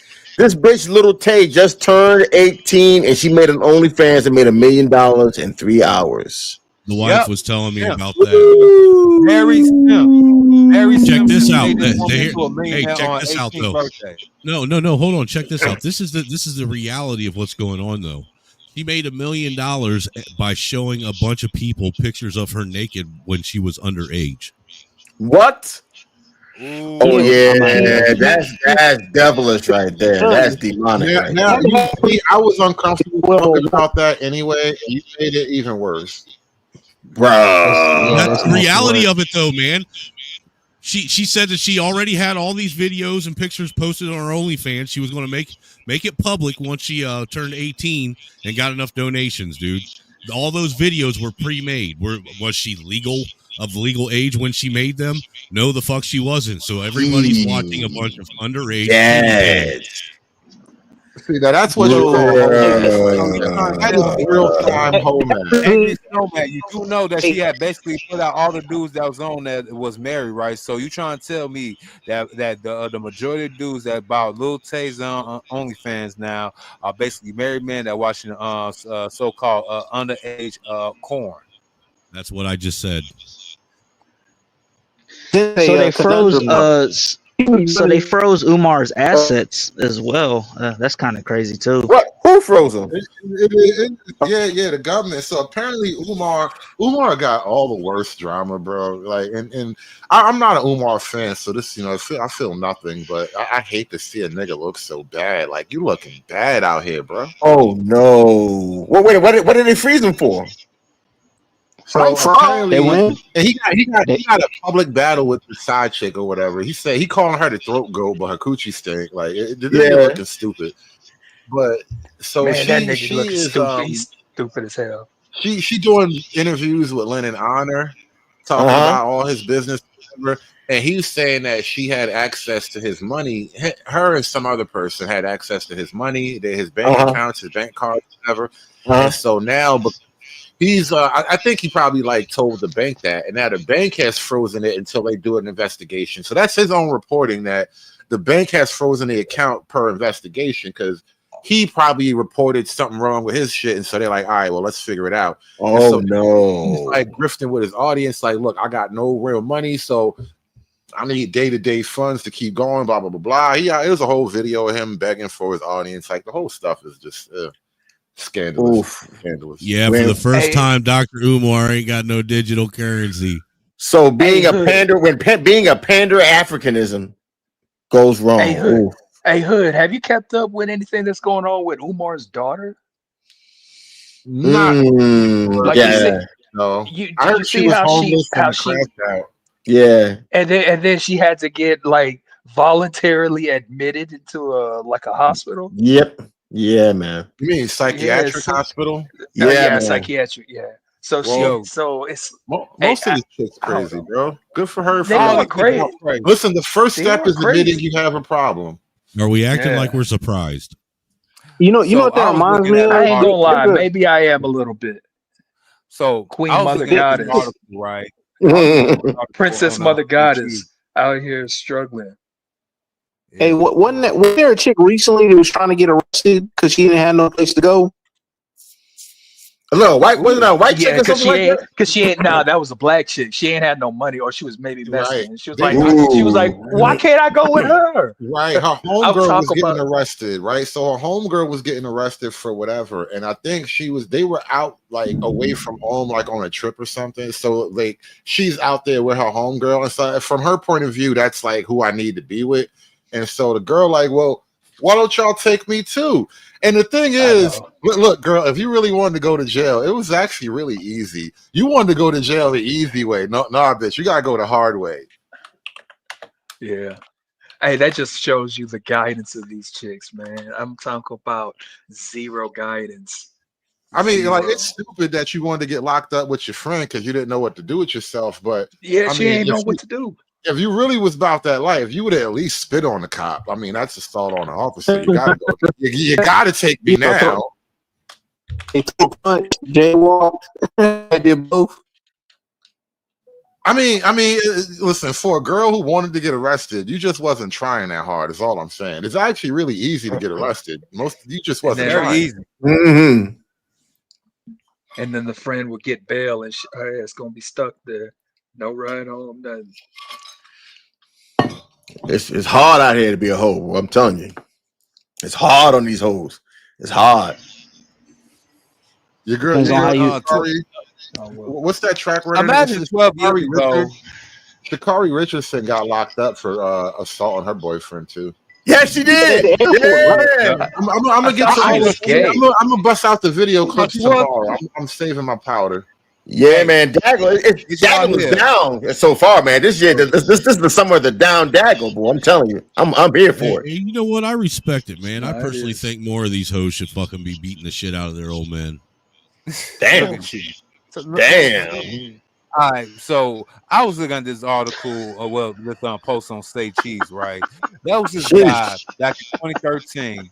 That was this guy who had a hard drive with over 8,000 Bitcoin that he threw in the trash. He just spent the last 13 years going through a landfill trying to find that hard drive that is now worth $950 million. And he basically so I want to go on an excursion. I want to go ahead and fulfill his mission. Find that hard drive.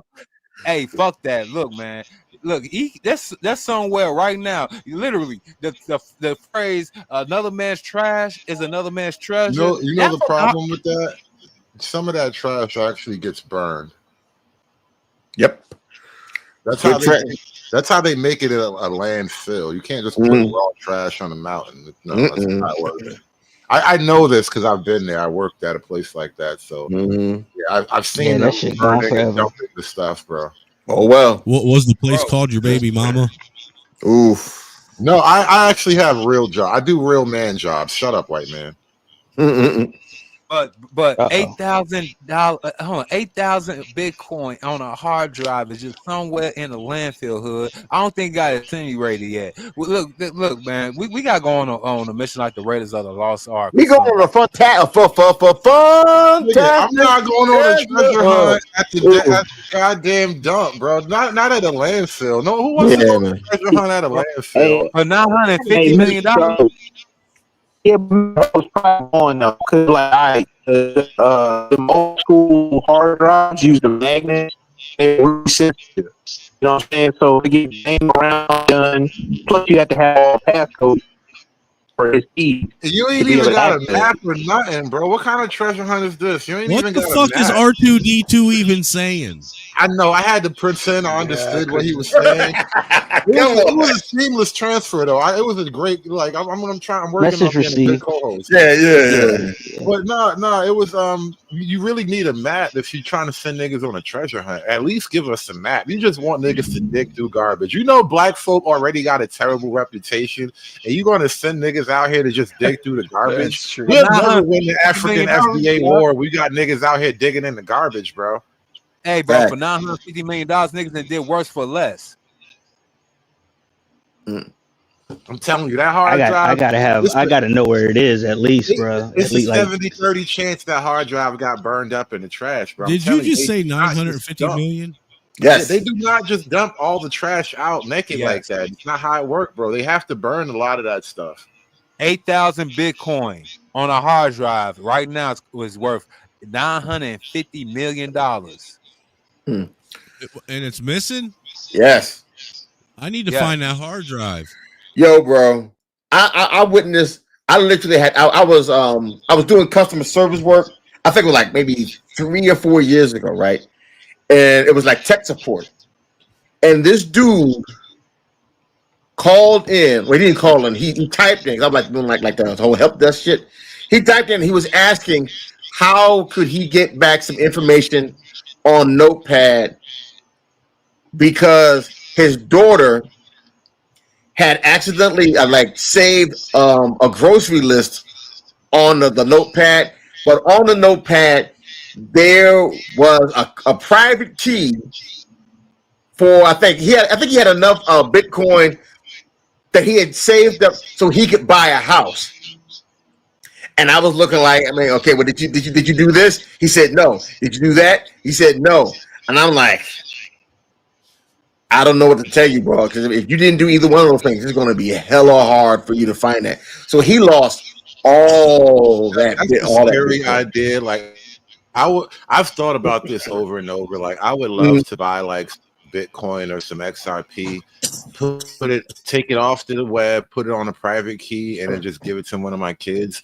And then 20 years later, they'll never have it. Like, they would have lost it by then. Yep. I just know that thing is not going to stand the sands of time. You know, and imagine how much lost crypto there will be just in the next 2 years. Oh yeah. I mean, look, man. People start plugging random flash drives in just to see if there's any crypto on them. And they get all that shit. That's why I probably wouldn't really want to put most of my crypto onto a private key because I'd be worried about losing it. Whereas, like, the one benefit of like the apps like Coinbase, the stable markets or whatever, they're less likely to lose my shit. I know. I can forget a password and maybe drunkenly stumble through the list of passwords that I usually use and recover it. But once you lose a physical thing, like I was in the DMV the other day because I lost my driver's license. Like, I don't know what the hell to do with it. I got pulled over one day and the cop gave my stuff back, and then I don't remember what I did with my license after that. So now I had to go get a whole new one. Damn. You know, speaking you just put it in a trust. Yeah, you my license or some money. No, I'm talking about the crypto. You take the crypto, you offload it onto an external drive like a ledger or something, and then you create you create a revocable trust, and then lock that bitch up. I had no idea that was a thing. So that's that next level game right there, Free Zone. That's that next level game right there, Free Zone. Yes, sir. How do they physically hold the crypto? What happened? So how did he? No, He's I'm asking asking how did they how hold do they it? physically hold the crypto? Is it a sort of like an open digital market, like a Coinbase app, or is it like do they take the crypto offline and literally put your stuff in a Well, safe box? Like yeah, it's a stupid question. I want to ask. yeah, it's offline. Like, so it'll be on like an external drive, and you could have the private key, you could have all that stuff. You could put it in like a safe deposit box There and you Like just go. hold okay, it. like held at a physical institution, like you know, Correct. there are banks downtown that aren't just gonna close tomorrow. Like I got you. Correct. That's a great idea, actually. Now I think about it. Yeah. Like And then I've always thought it every like this. No, everywhere. and then Okay, like every everywhere. 6 to 12 months you just update it. Mm-hmm. It's very simple to do. That way you don't have to actually hold it. I didn't even know that was a thing. That's a great way to move. All right, crypto trust for the babies. Hey man, there you go. That's it. But y'all And you still know, don't want to speaking go of on that treasure babies, hunt with me? Y'all still don't want to go on bro, that I treasure am hunt not trying to swim through a mountain of trash like Scrooge McDuck, bro. I can't, bro. Everyone said like Scrooge. Hey man, you know Duck, you man. do not know the treasures you can find dumpster DuckTales. diving, man. Y'all talk about $150 million DuckTales. for wood. Hey, that's that's Scrooge Charlie. tales, not Snowman, funny tale. Ooh, Snowman. tales. I believe Woo. we can get 10 Thank you, dudes Detroit. It's called a cold wallet. Correct. Yes, Yeah, sir. yeah. Cool. Okay. No, Snowman, you said dumpster diving. No. This is a landfill. This is a place where all the dumpsters go, bro. This is not a dumpster dive. So it's one big dumpster. Right. And I keep trying to tell you, a landfill, almost by definition, a landfill is like 70% burned trash. Yeah. Like it just is, bro. So like if he threw that away and it went into a regular municipal garbage, the only way that stuff didn't get Well, burned that's a lot of automatically is if it was like heavy stuff like construction debris or Isn't whatever. like 950 million in Bitcoin a lot of Bitcoin? Yes. So Yeah, man. it sounds to me like people might potentially be losing some money in Bitcoin soon if there's that much Bitcoin that went missing. No, it makes the Bitcoin No, more valuable. that's not how it works. Yeah, that's not how it works. One Bitcoin is like finite allegedly, so they're not Yes. making anymore. How the fuck is And then- something that's in the ether finite?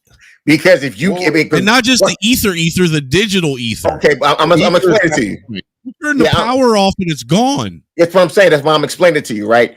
What happens when you are trying to generate it, you are actually, it's called cryptocurrency for a reason, because you're actually using your computer to solve a type of cryptogram to actually earn that particular asset. Therefore, it's taking it from the ledger.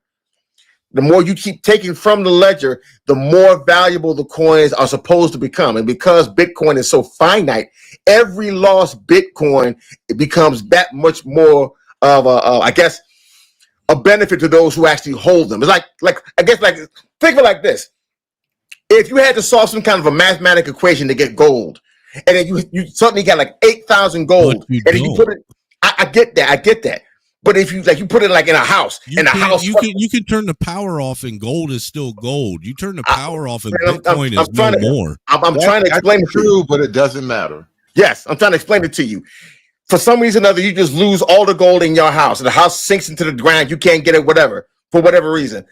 All the other gold that everybody else has will eventually become much more valuable because there's only a finite amount of gold that's only going to be given out for those who solve the equation.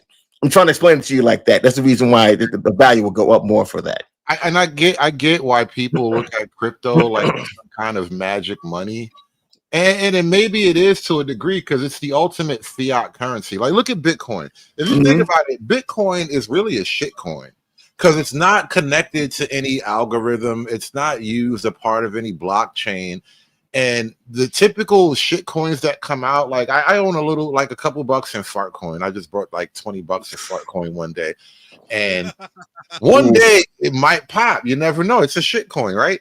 But Bitcoin got in early before anybody was really doing anything like that with crypto. And so because Bitcoin is kind of like it's really the gold standard for crypto across the board. It doesn't have to be connected to a blockchain or anything like that.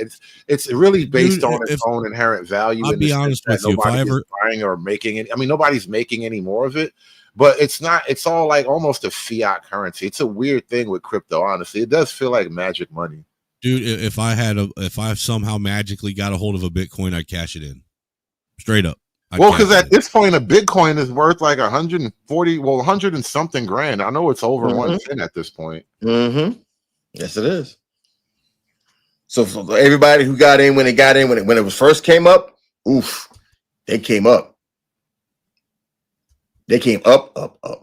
So right, yeah, Bitcoin is not a blockchain thing. It really does feel like it's a shit coin. It's not connected to anything. Like you're like when I think about it, like a lot of like with Ethereum, there's called like the Ethereum blockchain. So as I understand it, there are other tokens connected to certain levels of activity, right? So that token's value actually has a real world corollary, and so that value can be tied to some kind of real world activity.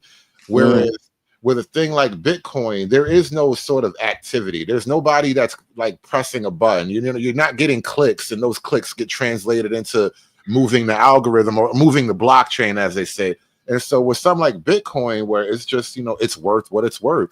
It's worth, like, it has this value one day, it has this value the next day. It's totally different. The whole like crypto thing, it's weird. It's like magic money, but there's a lot of money to be made in magic right now. We're in the age of magic money, bro.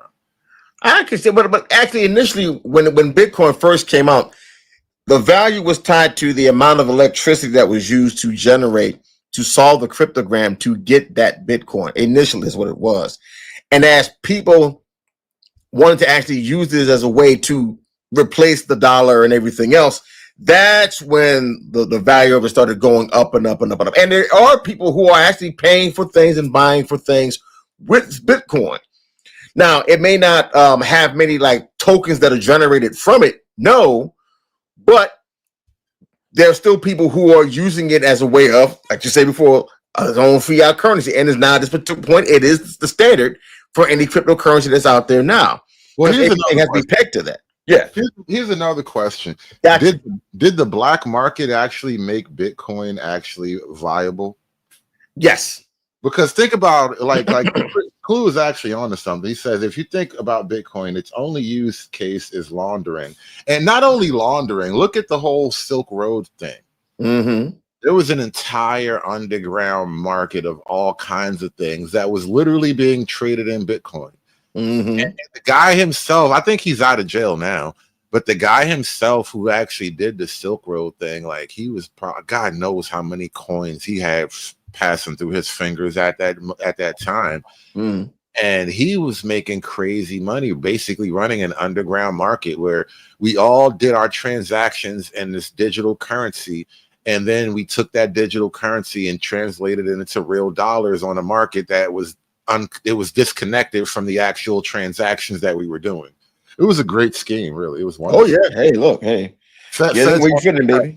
The feds are like the mafia, bro. If you don't kick money upstairs, somebody's gonna die. Yep, there you go. Straight like that. Yeah, Straight like for that. We got Murder Incorporated just for that. I'll be Albert Anastasia. I'm for it. But hey. 950 Bitcoin. I mean 8,000 Bitcoin, $950 damn dollars. I'm just saying though, that's a once in a lifetime. I know dude kicking himself every fucking day for losing that damn hard drive. I know he's like, man. In the chat said he recovered it in like 2013. I don't know this story, so who knows if it's true or not. No, he threw it away in 2013. He just spent 12 years. 12 years. He gave up yesterday. He spent 12. He ain't getting that. He might as well just say, man, just learn from that one. You know what I mean? Cry two tears in the bucket and say fuck it on that one. You realize the landfill, is it an active landfill? Like they're still dumping trash? Like, what are you doing out here? I don't even understand this, bro, no more. That's just, I don't know, man. I mean, I know millions of dollars. Like, can you understand the psychological pressure of having lost millions of dollars and knowing it's probably in this hill right over there? bro. Like this kind of shit drive people That's 1 crazy. million. He lost 950 of his cousins along with that million. No.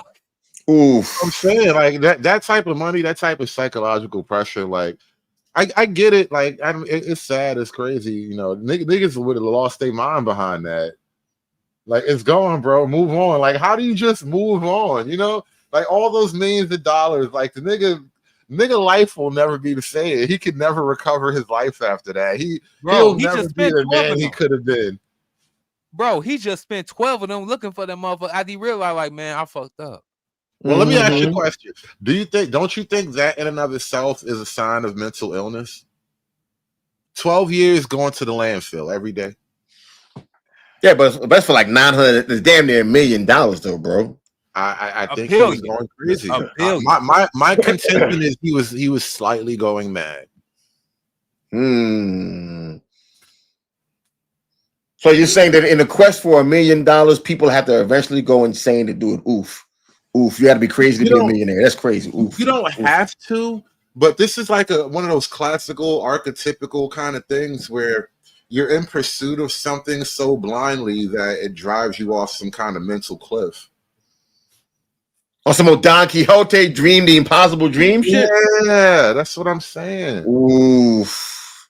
That's crazy. Hey, look, you can cure mental illness with 950 million. I believe it too.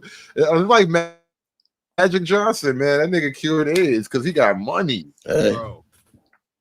Now that nigga ain't never had it, man. I'm just trying, man. I don't think that nigga even had a drop of that fucking disease. I just think they just told him, like, look, man, you making too much money. I think we think you low key on GAY. We just need you to go ahead and take this L and go off to the side. No, let's go full conspiracy theory.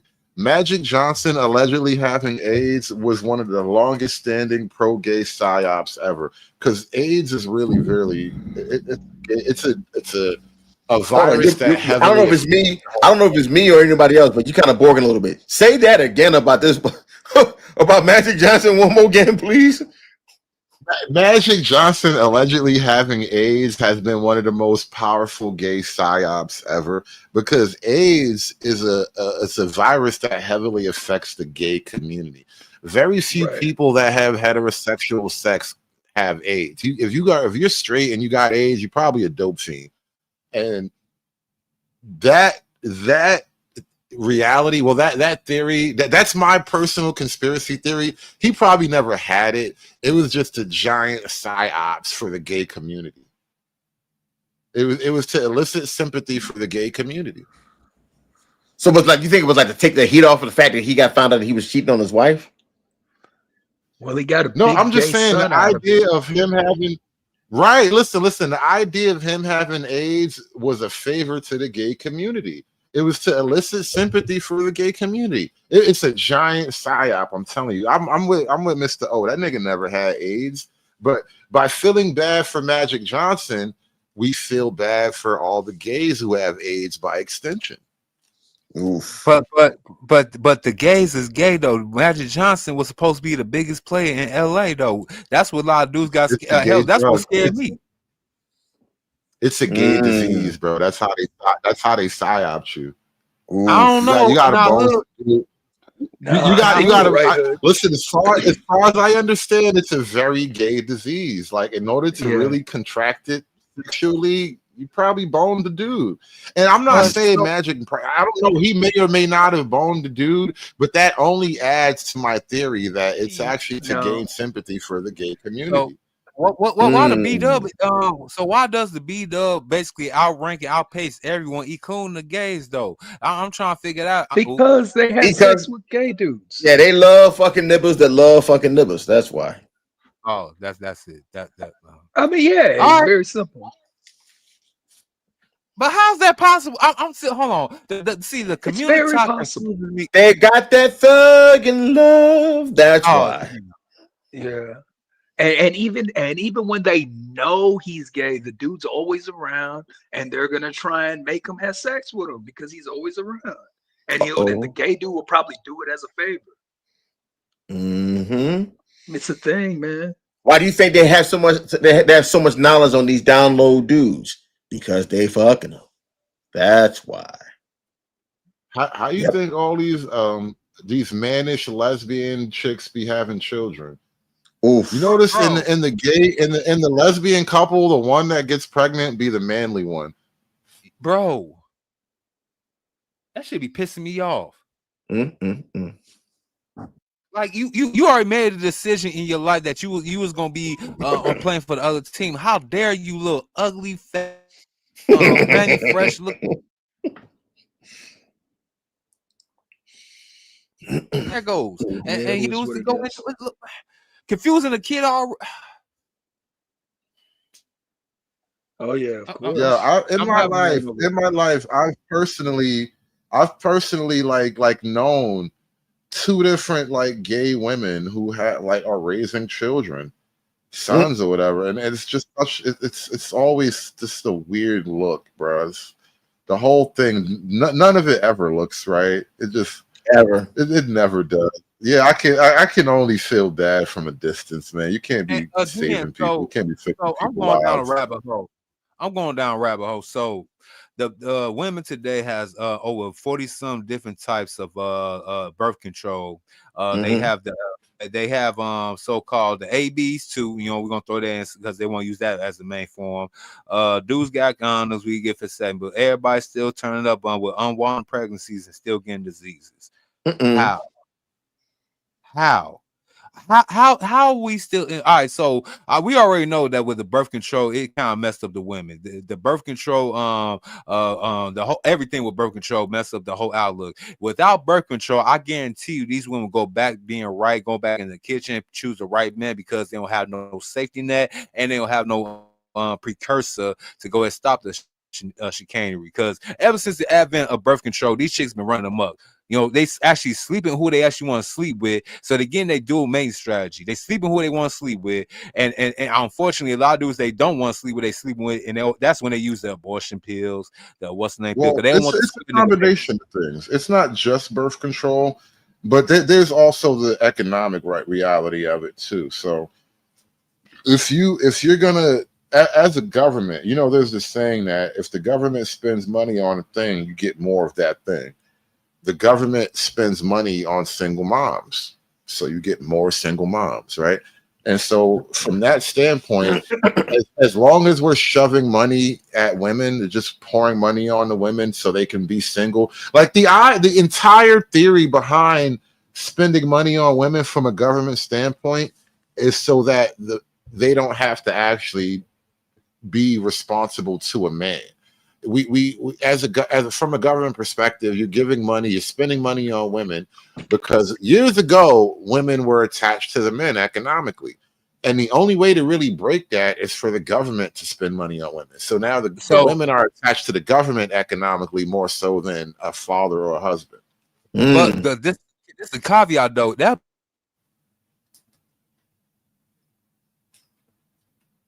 Yeah, the internet don't care about your caveat. Right. I thought it was me. Did I just lose my internet? That was me. So you mean tell me that they basically found a way to let these to pay for women through the pockets of men that they don't have to sleep with? Yeah. I was making this argument weeks ago. Like from a domestic policy perspective, the government's primary function is to improve the lives of women.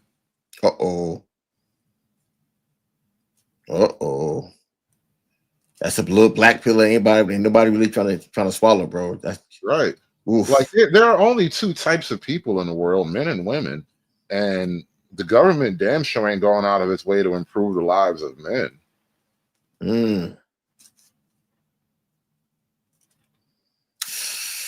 That's true. Sure. What you talking about? Women makes 60 cents to every $1 a man makes. You fucking fascist ass sexist piece of shit. And the government will fix that for you. We'll give you the other 40%. And we're going to lock that nigga up too for you.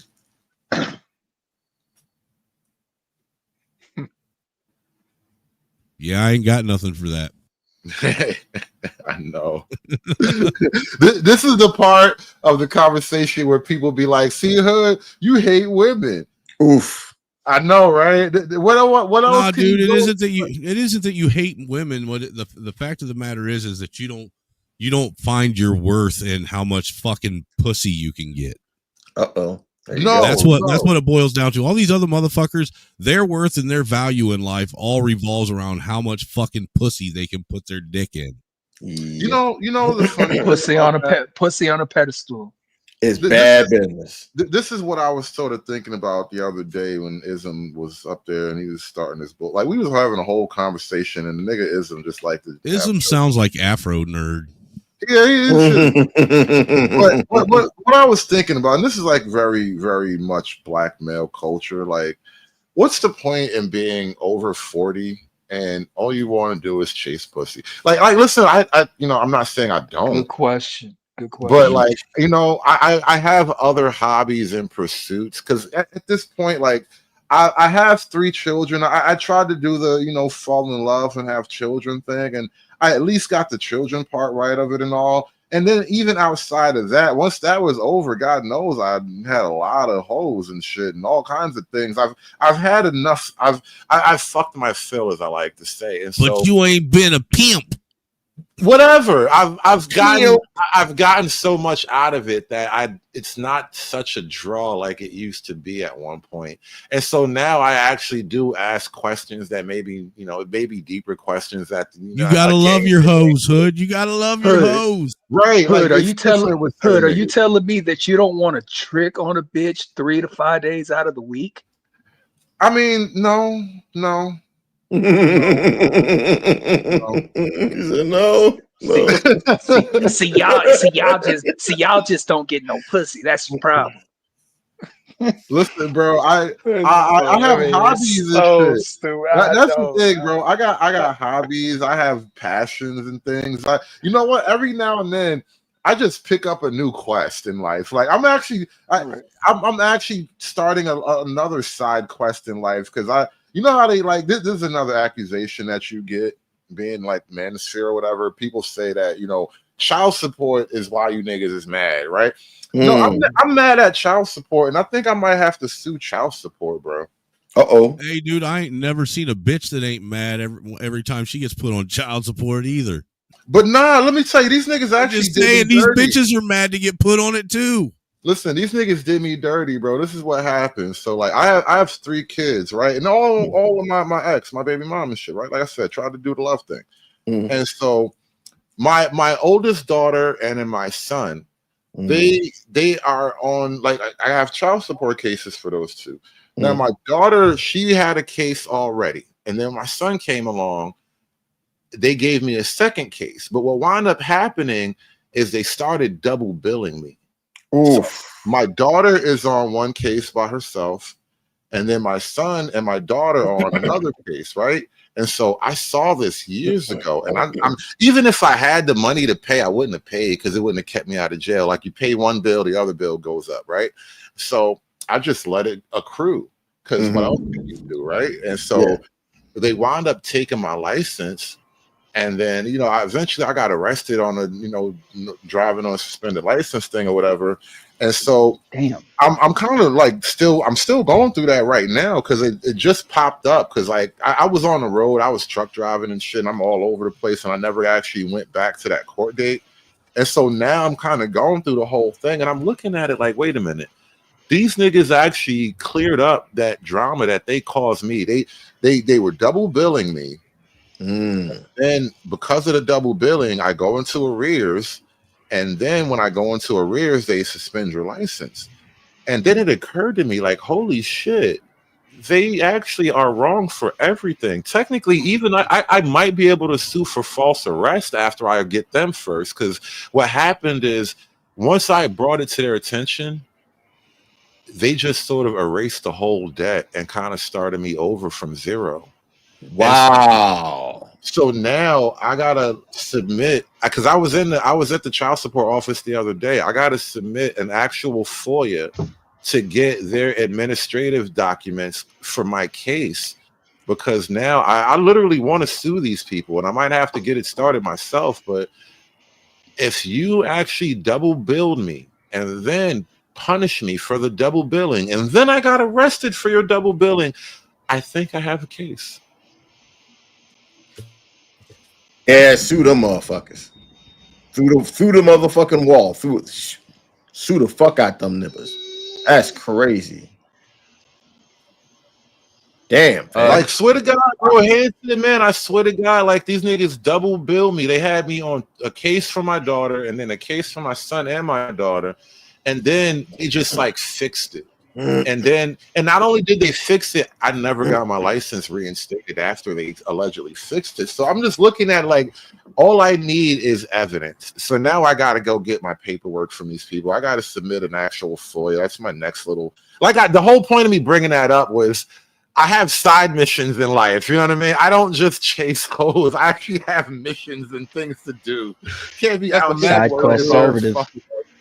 Just imagine though, Hood, if they was somebody else's save game or somebody else's ball save that you had to go and pay child support for. And that's another reason why I hate these bitches. You know, I go murder. Oh God, murder! I would be wanting to kill. I would. This shit would just drive me psychologically so crazy to think about this weight I gotta carry now.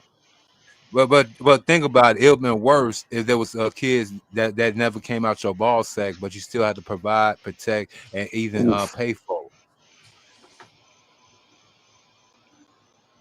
That's the reason why I hate these bitches. I say on my platform, I don't care. I get denied. I'm ready. I ain't even monetize this. I hate these bitches. Yep, I do. And I'm an incel. Just to let y'all know. Yeah. So, yeah. The game is the game. That's my current side mission, bro. I gotta now figure out They tried to make me pay child support for a kid that wasn't mine. I ain't paid that fucking child support for the last 10 years. They can suck my dick. They think they're gonna get any money out of me. So they try to make you pay for another man's ski that's walking in the world. That stuff actually fucks with you, bro. Listen, I've had it does fuck of with dollars frozen in the bank account.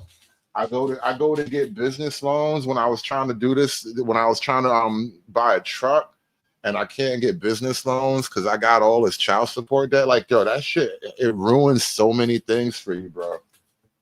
And then you know what's so crazy, dude? I'll be honest with you, Hood. I ain't never gave the fucking child support office any of my banking information ever. They don't have no. No, you don't give it to them. No, you don't ever, give it to ever, them. It fucking just ever, dude. I don't tell. It just happens that way. Nah, I ain't never, yeah, dude. I've never had them fucking freeze my bank account or anything like that ever once in my life. Listen, I had to get like $9,000 back from these niggas, man. Damn. I'm not saying they you jammed me up, bro. Damn, bro. That's some wild shit. This is the crazy thing about it. And I be thinking about something my pops told me one day.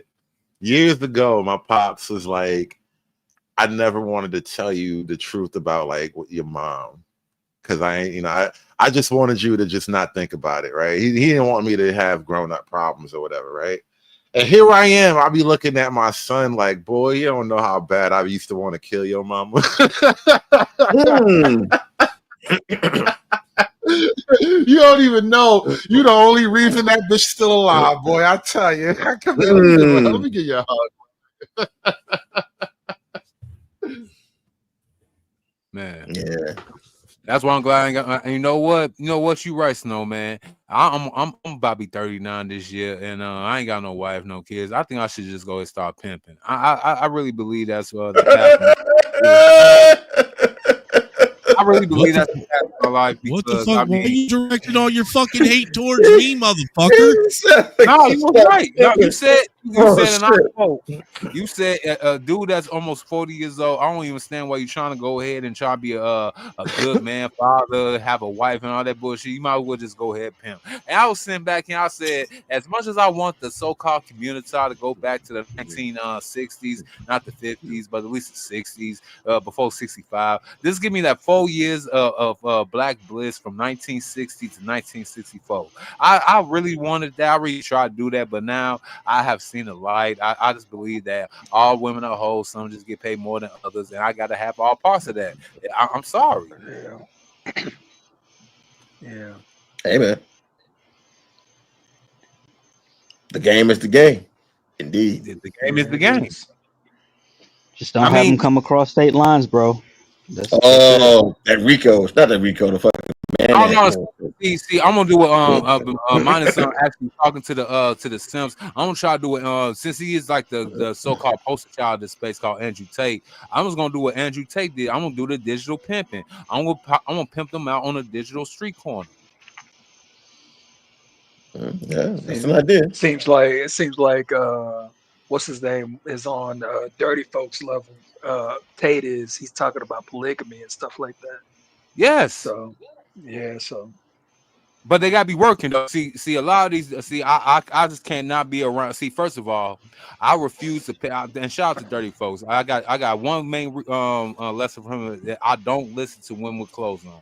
That's redundant, and I really need y'all to go ahead and take heed to that. Second, this is my mom right here. Hey, I do you not know what? pay. That's made me and my wife's marriage better. See.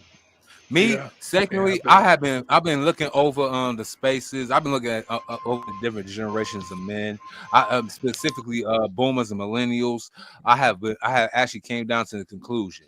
A lot of y'all dudes pay to be annoyed. I refuse. I do not pay a chick to annoy me. And I literally tell a chick before we even start doing anything, I'm like, look, I don't pay bitches to annoy me. So if you feel like you got to go ahead and try to shit test me, you think about just playing little roundabout games, we could end this right now. All the money I gave you, I'll take back gifts. I'm not one of them guys that's been never. I take back gifts. And if it was like a weave or some nails like that, you got to go ahead and sock this in my pocket. So if I got your nails He done, said, "I'm an Indian giver. I take shit back." I'll take shit back. I'm sorry. Look. I said I ain't mad. Yeah, because they do it to you. I mean, look, we supposed to be equal, right? Look, they'll go ahead and use the police on you. I call the police on them too. They want to go ahead and get in my pocket. I'm in their pockets too. Look, if you're going to annoy me and you think I'm about to pay for it, I refuse. Now I could be paid to be annoyed. That's a difference. You could pay to make me be annoyed all damn day, but I refuse. I refuse to pay a bitch to annoy me. I know that shit's right.